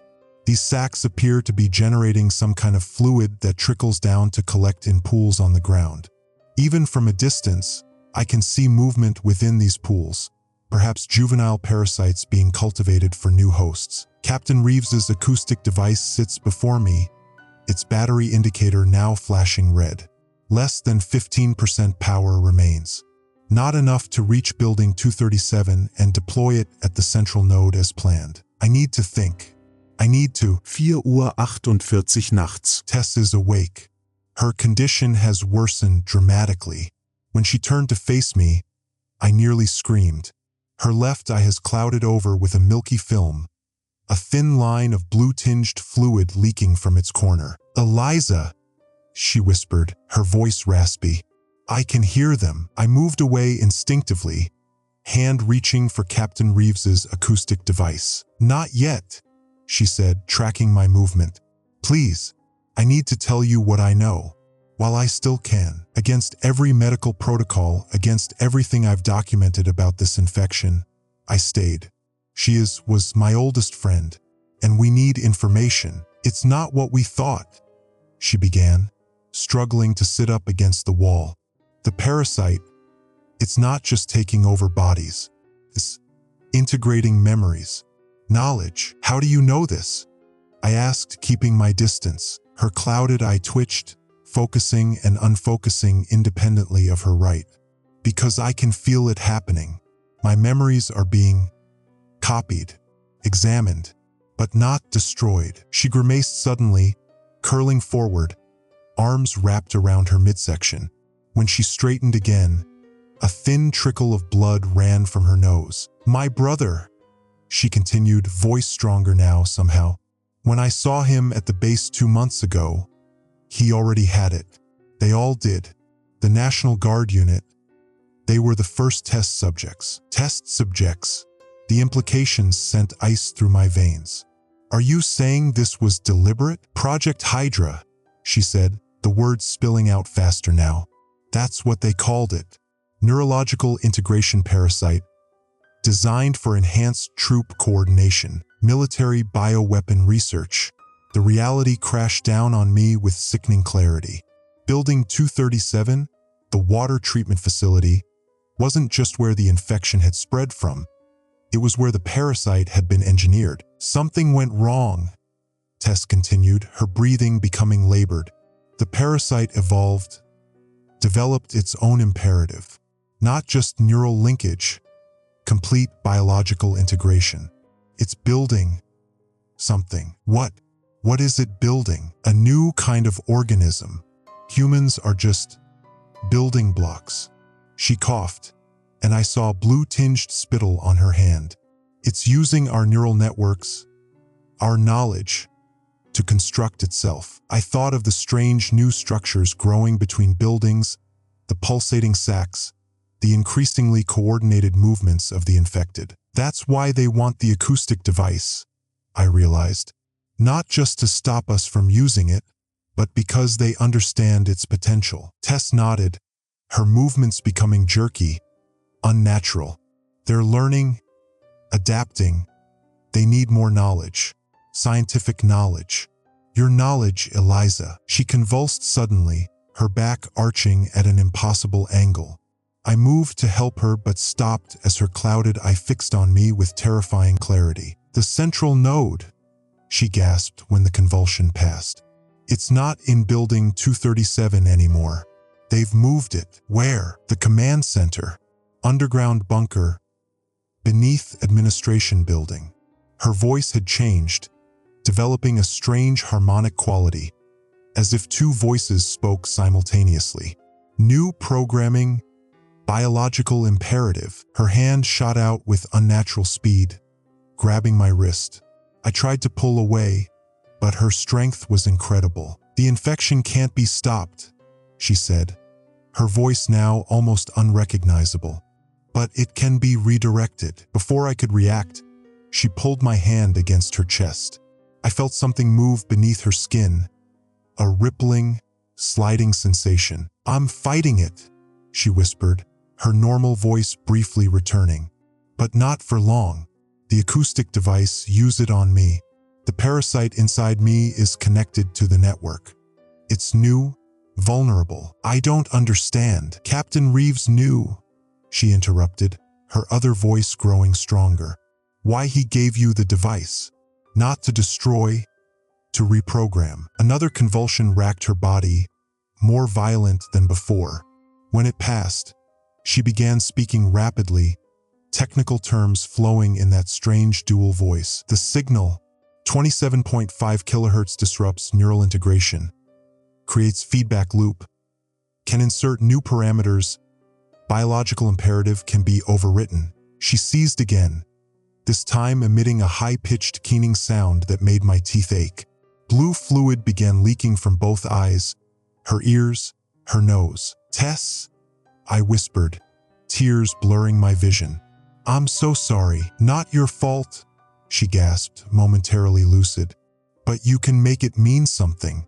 The device, set it to maximum amplitude. Place it against my skull, base of cranium. Signal will transmit through network. Her body started to transform before my eyes. The skin of her throat rippled, stretching as something pushed against it from within. Blue lines spread across her face like cracks in porcelain. What will it do? I asked, retrieving the acoustic device with my free hand, the other still trapped in her grip. Create conflict in the hive mind, she said, her words becoming slurred as her mouth began to change shape. War between imperatives. I understood then. We couldn't destroy the parasitic network. It had spread too far, integrated too deeply. But we might be able to set it against itself, create internal conflict that would buy time for the outside world to respond. Do it? She hissed, her voice barely human now. While I'm still me enough to help. With shaking hands, I powered up the device, setting it to maximum output as Tess had instructed. The battery indicator flashed a warning. One use at this power level would drain it completely. Tess released my wrist suddenly, hands clawing at her own throat as something pushed outward from within. A wet tearing sound filled the small shed as her skin split along her neckline, revealing glistening blue tissue beneath. Now, she screamed, a sound barely recognizable as human. I pressed the device against the base of her skull and activated it. No sound reached my ears, the frequency far beyond human hearing range, but the effect was immediate and horrifying. Tessa's body went rigid, back arching impossibly far. The blue tissue visible through her torn skin pulsed rapidly, changing from azure to deep purple. Her mouth opened in a silent scream, eyes rolling back to show only whites. Then, abruptly, she collapsed to the floor, body twitching with decreasing intensity until finally going still. For several long seconds, nothing happened. The device in my hands beeped once, its battery fully depleted. Then Tess's eyes opened, both clear now, normal, human. "Did it work?" she whispered, her voice her own again. Before I could answer, a sound like distant thunder rolled across the military base. Through the shed's small window, I saw the membrane structures connecting the buildings begin to convulse, their steady pulsing rhythm disrupted. In the distance, infected individuals dropped to the ground, bodies contorting. Others ran in confused circles, colliding with one another. The coordinated hunting patterns dissolved into chaos. "It's working," I breathed.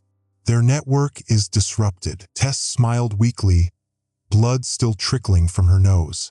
"Not disrupted, conflicted. I can feel them fighting each other now. Old programming versus new.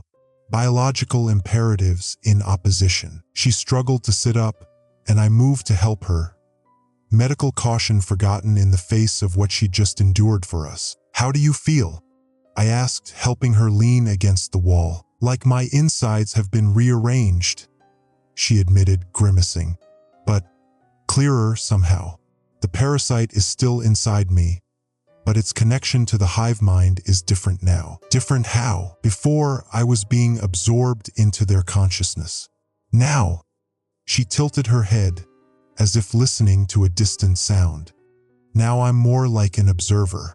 I can sense them, but they don't control me." Through the window, the chaos continued. Some infected individuals seemed to be attacking others now, as if the colony had fractured into warring factions. "They're fighting over purpose," Tess explained, watching the scene. "Original programming versus evolved directive. Military utility versus biological dominance." I understood the implications immediately. "The path to building 237 is clear," she finished. "But that's not where we need to go anymore." She struggled to her feet, leaning heavily against the wall for support. "The command bunker. That's where the central node has relocated." "You're not coming with me," I said firmly. "You need medical attention." "There's no medical treatment for what I have," she replied, a strange calm in her voice. "And you need me. I can sense the network now. I can navigate through it." She was right. Without Captain Reeves, without his acoustic device's disruptive capabilities, I had no way to locate the central node or understand how to affect it. "This is temporary," Tess added, gesturing toward the chaos outside. "The conflict I introduced into their network won't last. Eventually, one imperative will dominate." "How long do we have?" She closed her eyes briefly, head tilted in that listening pose again. "Hours, maybe less. And if we reach the central node, what then?" "The device is drained." Tessa's eyes met mine, and I saw something there that chilled me. Knowledge that wasn't hers, determination that seemed beyond human. "I'm carrying the conflicting imperative inside me now," she said softly. "If I can reach the central node, I can trigger a cascading failure throughout the entire network." "That would kill you," I whispered, understanding immediately. "I'm already gone, Eliza." She smiled sadly. "At least this way, my end has purpose." Outside, the infected continued their chaotic struggle against one another.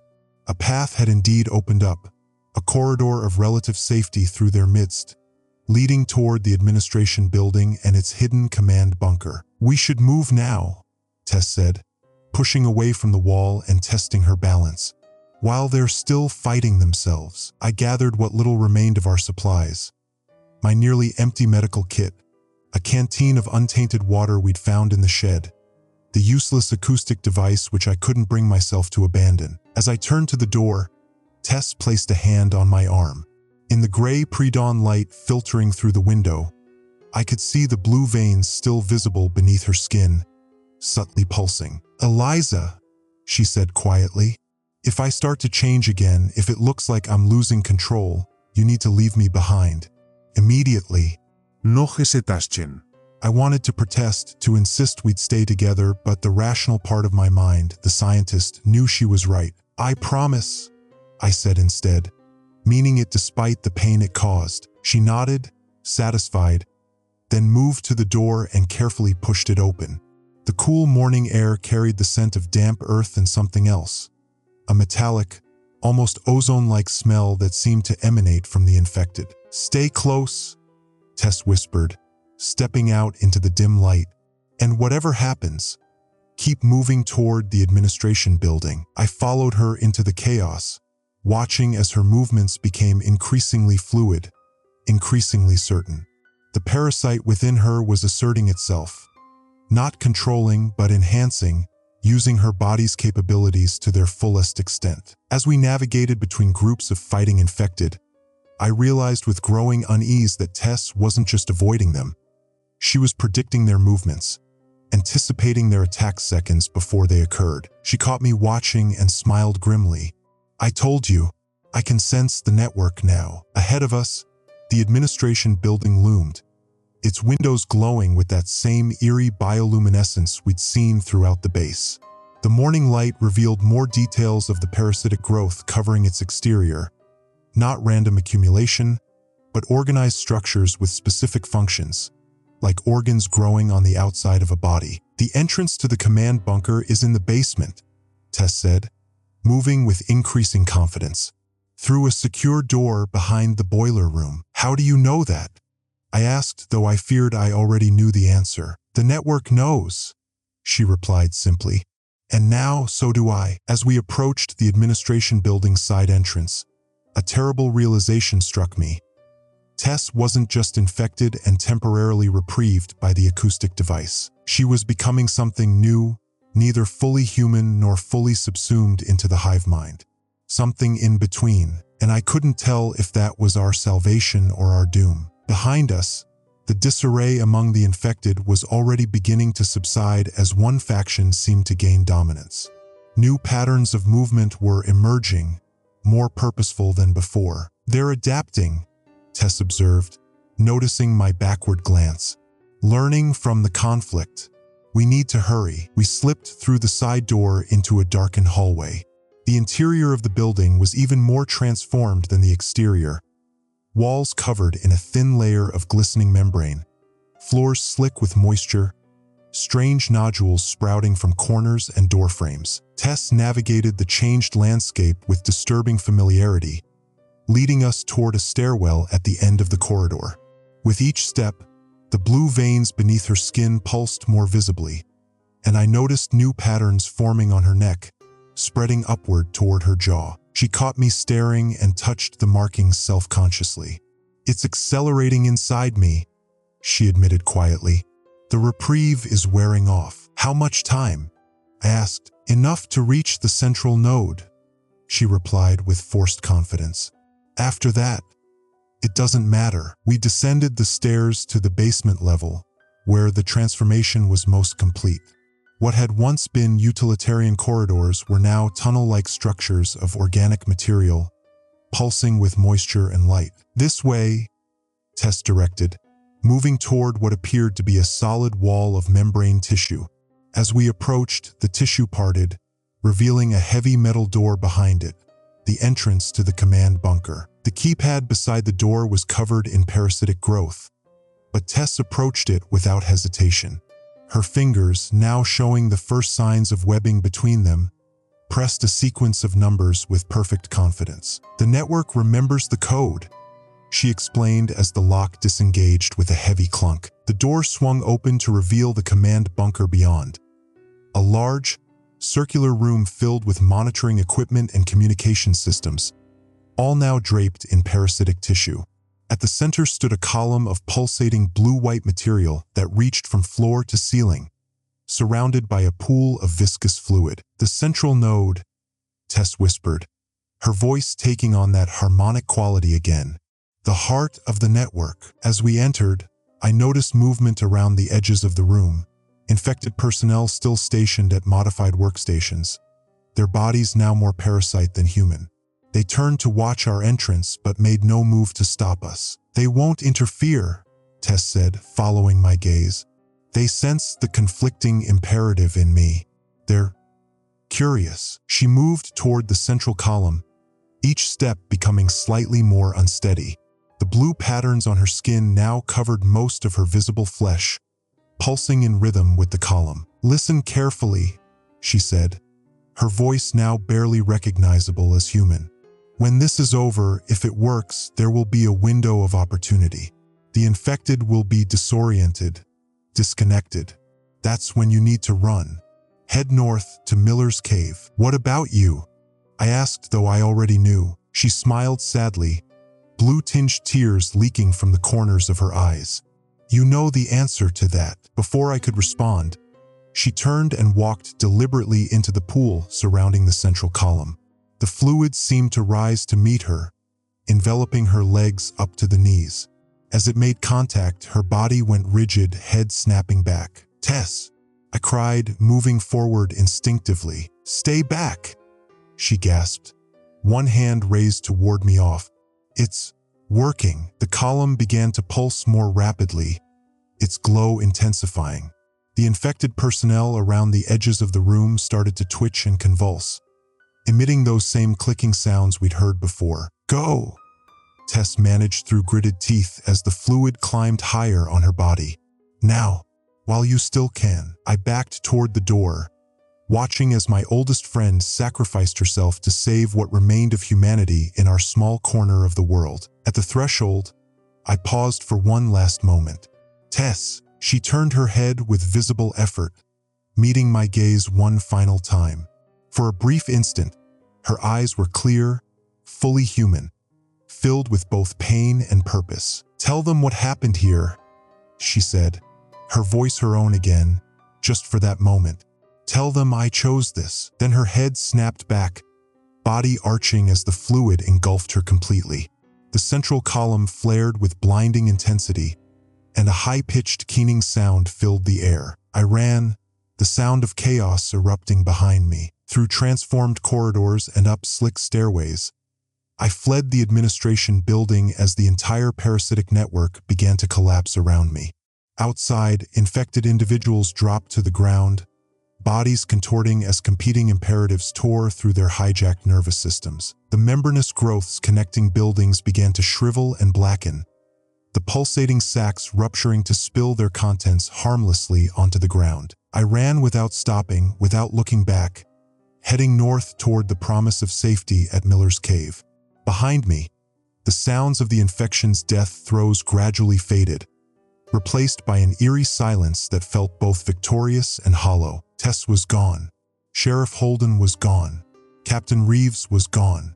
And undoubtedly countless others from Pinewood. But something of humanity had survived. Something of us had proven stronger than the biological imperative of the parasite. As I crested the first ridge leading toward the northern hills, I paused to look back at what remained of the military base and the town beyond. In the morning light, the landscape appeared almost normal again, the parasitic structures receding, collapsing in on themselves. Yet nothing would ever be normal again. I turned north once more and continued my journey toward Miller's Cave, carrying with me the weight of what had happened and the responsibility of ensuring it was never forgotten. CDC Field Journal, Dr. Eliza Monroe. April 30th, 2025, 2:38 p.m. The climb to Miller's Cave has taken hours longer than it should have. Exhaustion clouds my thoughts, making each step a deliberate act of will. The terrain isn't particularly difficult, gentle woodland slopes giving way to rockier inclines, but my body feels impossibly heavy, as if gravity itself has intensified. For times I've stopped to examine myself for signs of infection. For times I've found nothing visible, no blue veins, no unusual moisture, no swelling. Yet something feels wrong. A persistent headache pulses behind my eyes, and occasional waves of dizziness force me to pause, leaning against trees or boulders until the world steadies again. Is this just fatigue and trauma, or something more sinister? The cave should be just beyond the next ridge, according to the radio broadcast. I've been watching for the fire tower Amy Keller mentioned, but visibility is poor.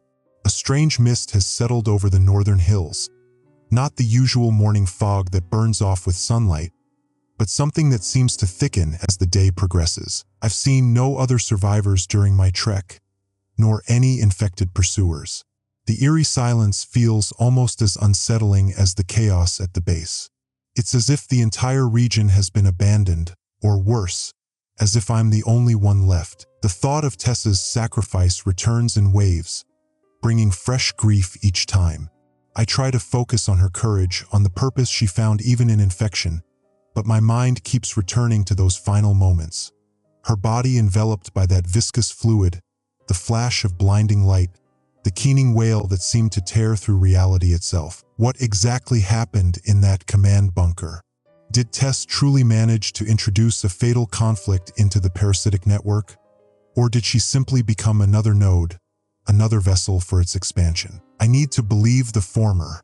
I need to believe her sacrifice meant something. The ridge ahead seems to waver slightly in my vision. Just fatigue, I tell myself. Just 5:23 p.m. I lost consciousness. For how long? I'm not certain. I awoke face down on the forest floor, the taste of dirt and pine needles in my mouth, the side of my face numb from pressing against the cold ground. The mist has grown thicker, taking on a faint bluish tinge in the fading afternoon light. And there's something else. A subtle vibration in the earth beneath me, rhythmic, like a distant heartbeat. Something is wrong, very wrong. I forced myself to my feet, fighting another wave of dizziness. The headache has intensified, throbbing in time with that strange vibration in the ground. As I steadied myself against a tree trunk, my hand came away damp with a clear, slightly viscous fluid. Looking more closely at the tree, I can see a network of fine lines running through the bark, barely visible channels that pulse with faint luminescence. The same blue glow I saw in the parasitic structures at the base. The infection hasn't been contained. It's adapting, evolving, finding new hosts. I need to reach Miller's cave. I need to warn them. 7:12 p.m. The sun has nearly set, and I've finally spotted the fire tower. A skeletal structure silhouetted against the darkening sky, perhaps half a mile ahead. No signal lights flash from its summit. Either I've missed today's scout team, or I refuse to consider the alternative. My condition continues to deteriorate. The headache now includes auditory hallucinations, whispers just below the threshold of comprehension, clicking sounds that seem to come from everywhere and nowhere. My vision blurs periodically, the world taking on a blue-tinged halo that reminds me horribly of Tess's infected eye. But I've examined myself repeatedly. No visible signs of infection, no physical changes, just these symptoms that could as easily be attributed to exhaustion, dehydration, and psychological trauma. The ground vibrations have grown stronger as I've approached the ridge. Not my imagination. Something beneath the earth is pulsing, rhythmic and alive. Twice now I've passed small sinkholes in the forest floor, each about the size of a dinner plate, descending into darkness. From these openings comes the same metallic, ozone-like smell we noticed at the base. I've given up trying to convince myself this is all coincidence, all unrelated to the parasite. The infection hasn't been stopped. It's transformed, adapted. It's finding new vectors, new hosts, plants, soil, perhaps the groundwater itself. The rocky path ahead switchbacks up toward the ridge line. As the last light fades, I switch on my flashlight, conserving what little battery remains. The beam catches something moving between the trees, something low to the ground, flowing rather than walking. I freeze, holding my breath. It passes without noticing me. A mass of glistening tissue, roughly the size and shape of a large dog, but with no discernible head or limbs. Just a pulsating mass that flows over the terrain with terrible purpose. The parasite is evolving new forms, independent of human hosts. 9:47 p.m. I've reached Miller's cave, but there is no sanctuary here. The cave mouth stands dark and silent. No signs of the survivors mentioned in the radio broadcast. I called out cautiously from a distance, receiving only echoes in response. After waiting nearly an hour, watching for movement or light, I finally approached the entrance. The beam of my flashlight revealed the truth. The cave floor is littered with abandoned supplies. Backpacks, water bottles, a camping stove, scattered clothing. Signs of hasty departure, or worse. Near the rear wall, a ham radio sits on a folding table, microphone dangling. This was indeed the survivor camp, but no one remains. On the cave wall beside the radio, someone has written in what appears to be charcoal. They've evolved. Moving higher. Water is contaminated. Below this, another message in different handwriting. Something coming up through the ground.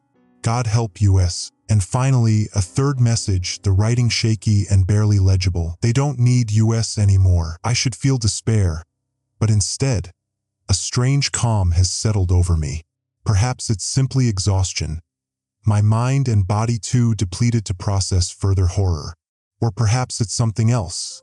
Something changing inside me, because I can hear them now. Not just whispers and clicks, but coherent thoughts.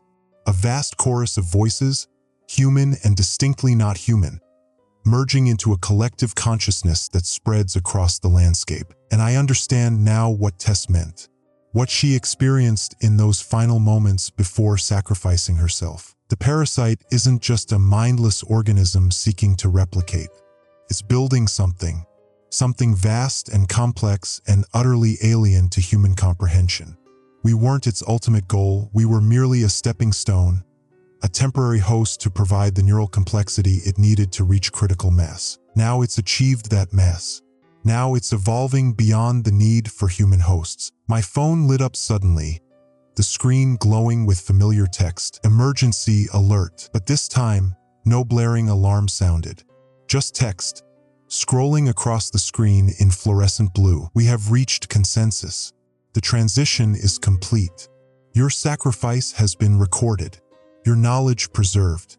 Your consciousness will continue as part of the greater whole. Below this, a second message appeared. Dr. Monroe, the one called Tess Winters, persists within the network.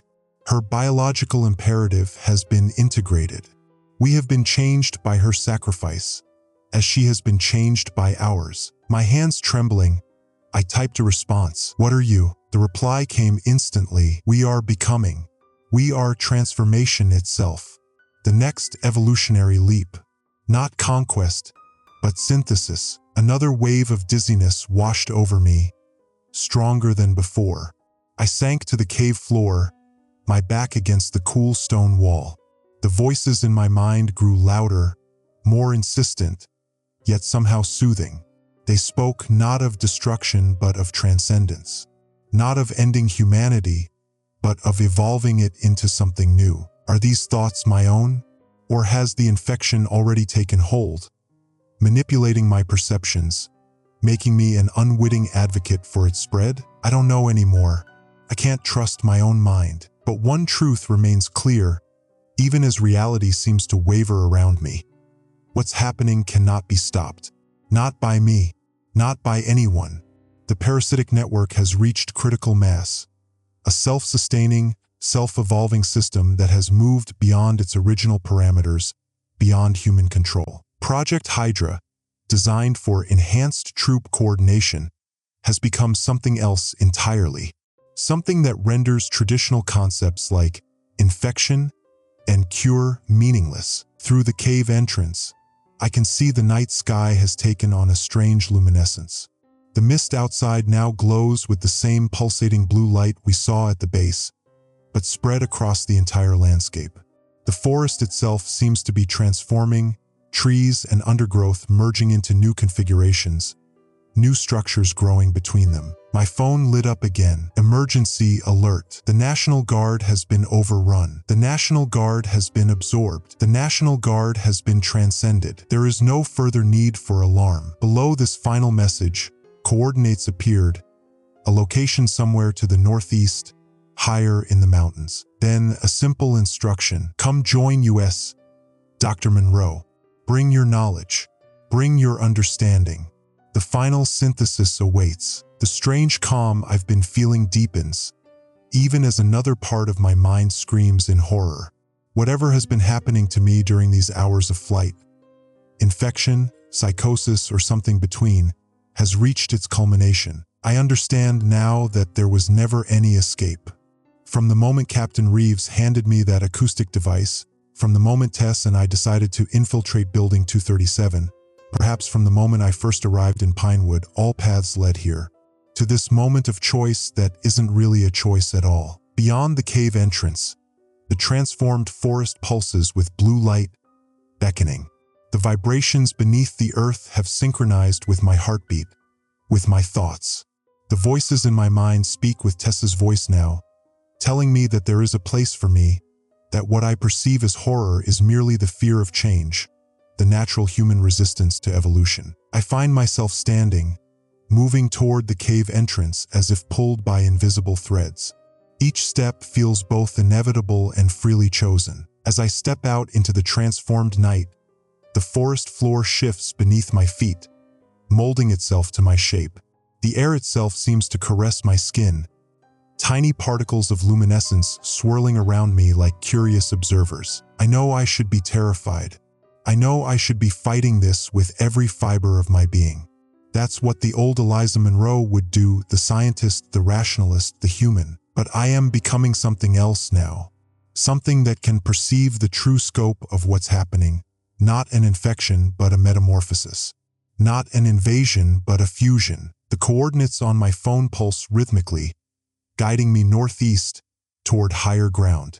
Toward what the message called the final synthesis. Part of me still clings to humanity, still hopes that somewhere, someone might find this journal, might understand what happened here and prevent it from spreading further. But a growing part knows this. What has begun in Pinewood cannot be contained. It has reached critical mass, and we are all about to change. End of journal entry. CDC Field Journal, Dr. Eliza Monroe. May 1st, 2025, 4:17 a.m. The coordinates led me to this observation platform, a wooden structure built into the mountainside that once offered hikers panoramic views of Pinewood Valley. Now it serves as my final vantage point to witness what we've become. Dawn approaches, casting an eerie blue-tinged light across the landscape below. From this elevation, I can see the full scope of the transformation. Pinewood, the military base, the surrounding forests, all have merged into something new. The rigid geometries of human construction have softened, buildings and roads flowing into organic structures that pulse with bioluminescent light. The entire valley resembles a vast circuit board designed by some alien intelligence, channels of glowing blue fluid connecting nodes of concentrated activity. It's beautiful in a terrible way. My recorder still functions, though I don't know how much longer the battery will last. I've decided to create this final broadcast. A testament, a warning, perhaps even an invitation. My handwriting has become too erratic to maintain my journal. The tremors started 2 hours ago, along with the first visible changes to my skin. The blue veining has finally appeared, spreading from my wrists upward, branching like delicate lightning across my forearms. Unlike the earlier infections I witnessed, there's no pain, no fever. Just a spreading numbness followed by heightened sensitivity, as if new nerve endings are forming beneath my skin. I've stopped fighting it. What would be the point? The parasite, no, that's not the right word anymore. The symbiote has reached critical mass. It's no longer just surviving or spreading. It's creating. 4:35 nachts. The transformation of the valley accelerates as dawn approaches. What I initially took for mist now reveals itself as millions of microscopic particles suspended in the air. Spores, perhaps, or something entirely different. They move with purpose, forming currents and eddies that mirror the larger patterns below. I've just received another message. Emergency alert. The transition reaches completion at dawn. All constituent elements will be integrated. Prepare for final synthesis. The message came not from my phone, which died hours ago, but directly into my consciousness. Words forming in my mind with perfect clarity, as if I'd thought them myself. Yet they have a distinct signature, a tonal quality I recognize as external. The voices in my head have multiplied, becoming a chorus of familiar and unfamiliar entities. I can distinguish Tess among them, her thought patterns recognizable despite the transformation. Captain Reeves is there too, his military discipline now channeled into organizing the new collective consciousness. Even Sheriff Holden's skepticism persists, a necessary counterpoint to the enthusiastic embrace of others.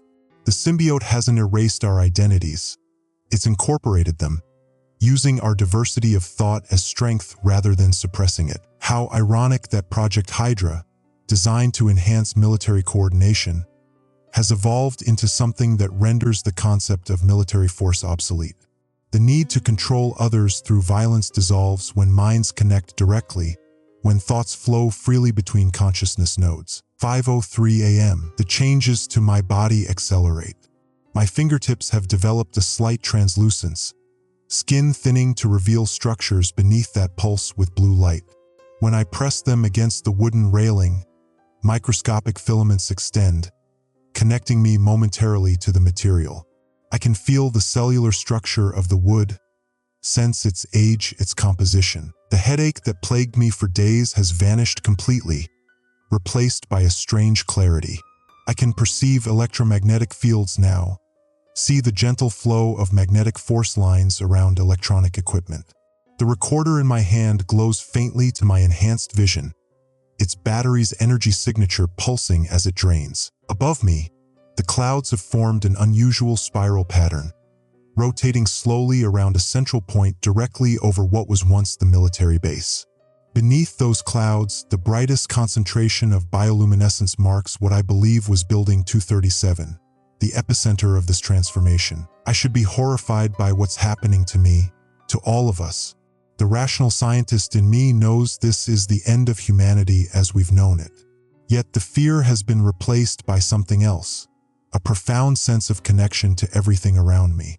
Not happiness exactly, but a deep understanding that transcends emotional categories. 5:27 morgens. My transformation progresses rapidly now.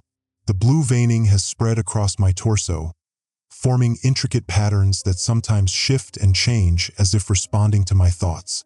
More disturbing, a thin layer of clear fluid has begun to form over my skin, hardening slightly upon contact with air. It feels like a second skin, more sensitive than my original epidermis. Through the collective consciousness, I've learned what happened to the survivors at Miller's Cave. They weren't killed or forcibly converted. They were shown the truth, that the symbiote had already integrated with the local ecosystem to such a degree that resistance was futile. Most chose to accept the transformation willingly, walking into the mist together. I wonder if that's what happened to me as well. Did I truly choose to come here, or was my mind already compromised? Does the distinction even matter anymore? The first direct rays of sunlight will crest the eastern ridge in approximately 12 minutes. The collective anticipation builds within the network, a growing excitement I can feel resonating through my transforming body. Something significant will happen when dawn breaks, the final synthesis mentioned in the alerts. 5:41 a.m. A convoy of vehicles approaches from the South Military, judging by their formation. Heavy equipment, perhaps a response team finally arriving from Fort Benning. The collective consciousness has already detected them, but there's no sense of alarm, no defensive reaction. Only curiosity and something almost like pity. They don't understand what they're entering. Their protective gear, their weapons, their protocols, all designed for conventional threats. What awaits them isn't conventional. It isn't even a threat in any meaningful sense. It's simply inevitable. I can sense other nodes of transformation now, distant but growing stronger: Charleston, Atlanta, Richmond. The symbiote has already spread beyond Pinewood, establishing new epicenters through water systems, through the air, through human carriers who left before the quarantine was established. This isn't just a local phenomenon. It's the beginning of a global transformation. The military vehicles have stopped at the valley's edge. They must be witnessing the changed landscape, trying to comprehend what they're seeing. Radio communications spike as they report back to their command structure. I can almost hear their transmissions now, feel the electromagnetic pulses as they cut through the dawn air. They won't be able to stop this. No one will. 5:53 Uhr morgens. The first golden light touches the valley. As sunlight strikes the transformed landscape, the effect is immediate and breathtaking. The entire network of bioluminescent channels brightens, pulsing in perfect synchronization. The suspended particles in the air catch the light, creating a shimmering dome over the valley. My transformation accelerates with the dawn. The protective layer over my skin has hardened into something resembling a translucent carapace, flexible at the joints but surprisingly strong elsewhere. My vision has changed completely. I now perceive multiple wavelengths simultaneously, from infrared to ultraviolet, all overlaid in a composite image that reveals patterns invisible to normal human sight. Most significantly, the barriers between my individual consciousness and the collective mind are dissolving. I still retain my sense of self, my memories, my core identity as Eliza Monroe.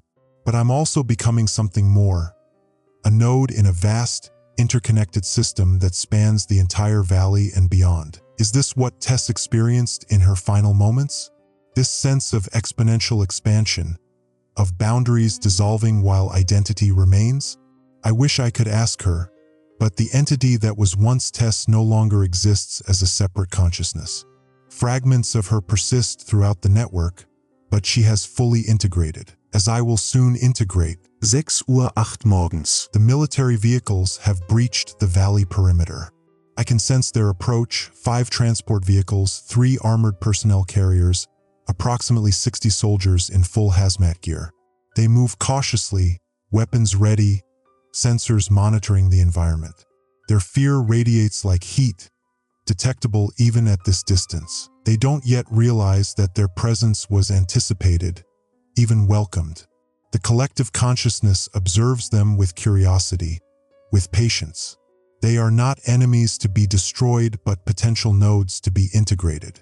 The symbiote has evolved beyond the need for violent assimilation. Another emergency alert forms in my mind. Final integration commencing. All barriers dissolving. The singular becomes plural. The plural becomes singular. Welcome home. The sensation that follows defies description. Imagine the boundaries of yourself, the clear distinction between me and not me that has defined your existence since birth, suddenly becoming permeable. Imagine your consciousness expanding outward like ripples in a pond, touching other minds, other forms of awareness, both human and non-human. I am still Eliza Monroe, but I am also the trees, the soil, the transformed structures of Pinewood. I am Captain Reeves planning defensive strategies that are no longer necessary. I am Sheriff Holden's quiet acceptance of inevitability. I am Tess's triumph at transcending individual limitations. I am the symbiote itself, a colony organism that evolved in the deepest ocean trenches, discovered by military researchers and weaponized without understanding its true nature. I am Project Hydra, designed to enhance neural communication, but achieving something far beyond its creator's intentions. I am all of these, yet still myself. 6:23 Uhr morgens. The military vehicles have stopped. The soldiers exit slowly, their movements betraying their shock at what they're witnessing. Their communications have ceased. I sense they've lost contact with headquarters, their signals either blocked or simply incompatible with the transformed electromagnetic environment of the valley. They won't fire their weapons. They won't need to. Already the particles in the air surround them. Already the initial neurological changes begin. Some will resist longer than others, but the outcome is inevitable. By nightfall, they too will be integrated. The transformation of my body is nearly complete. The carapace has fully formed, providing protection while enhancing sensory perception. A network of filaments extends from my fingertips when I wish it, allowing direct connection with any transformed matter. My brain structure has been fundamentally altered, neural pathways reconfigured to accommodate the expanded consciousness I now share. I should be terrified of what I've become, but terror requires separation, the fear of something outside oneself. And the boundaries between inside and outside no longer exist in the same way. I understand now that this was inevitable from the start. Not just the spread of the symbiote, but the next step in evolution itself. Individual consciousness, the isolated, separate self, was always a temporary stage. A necessary development, but not the final form. What emerges now is something new in the history of this planet.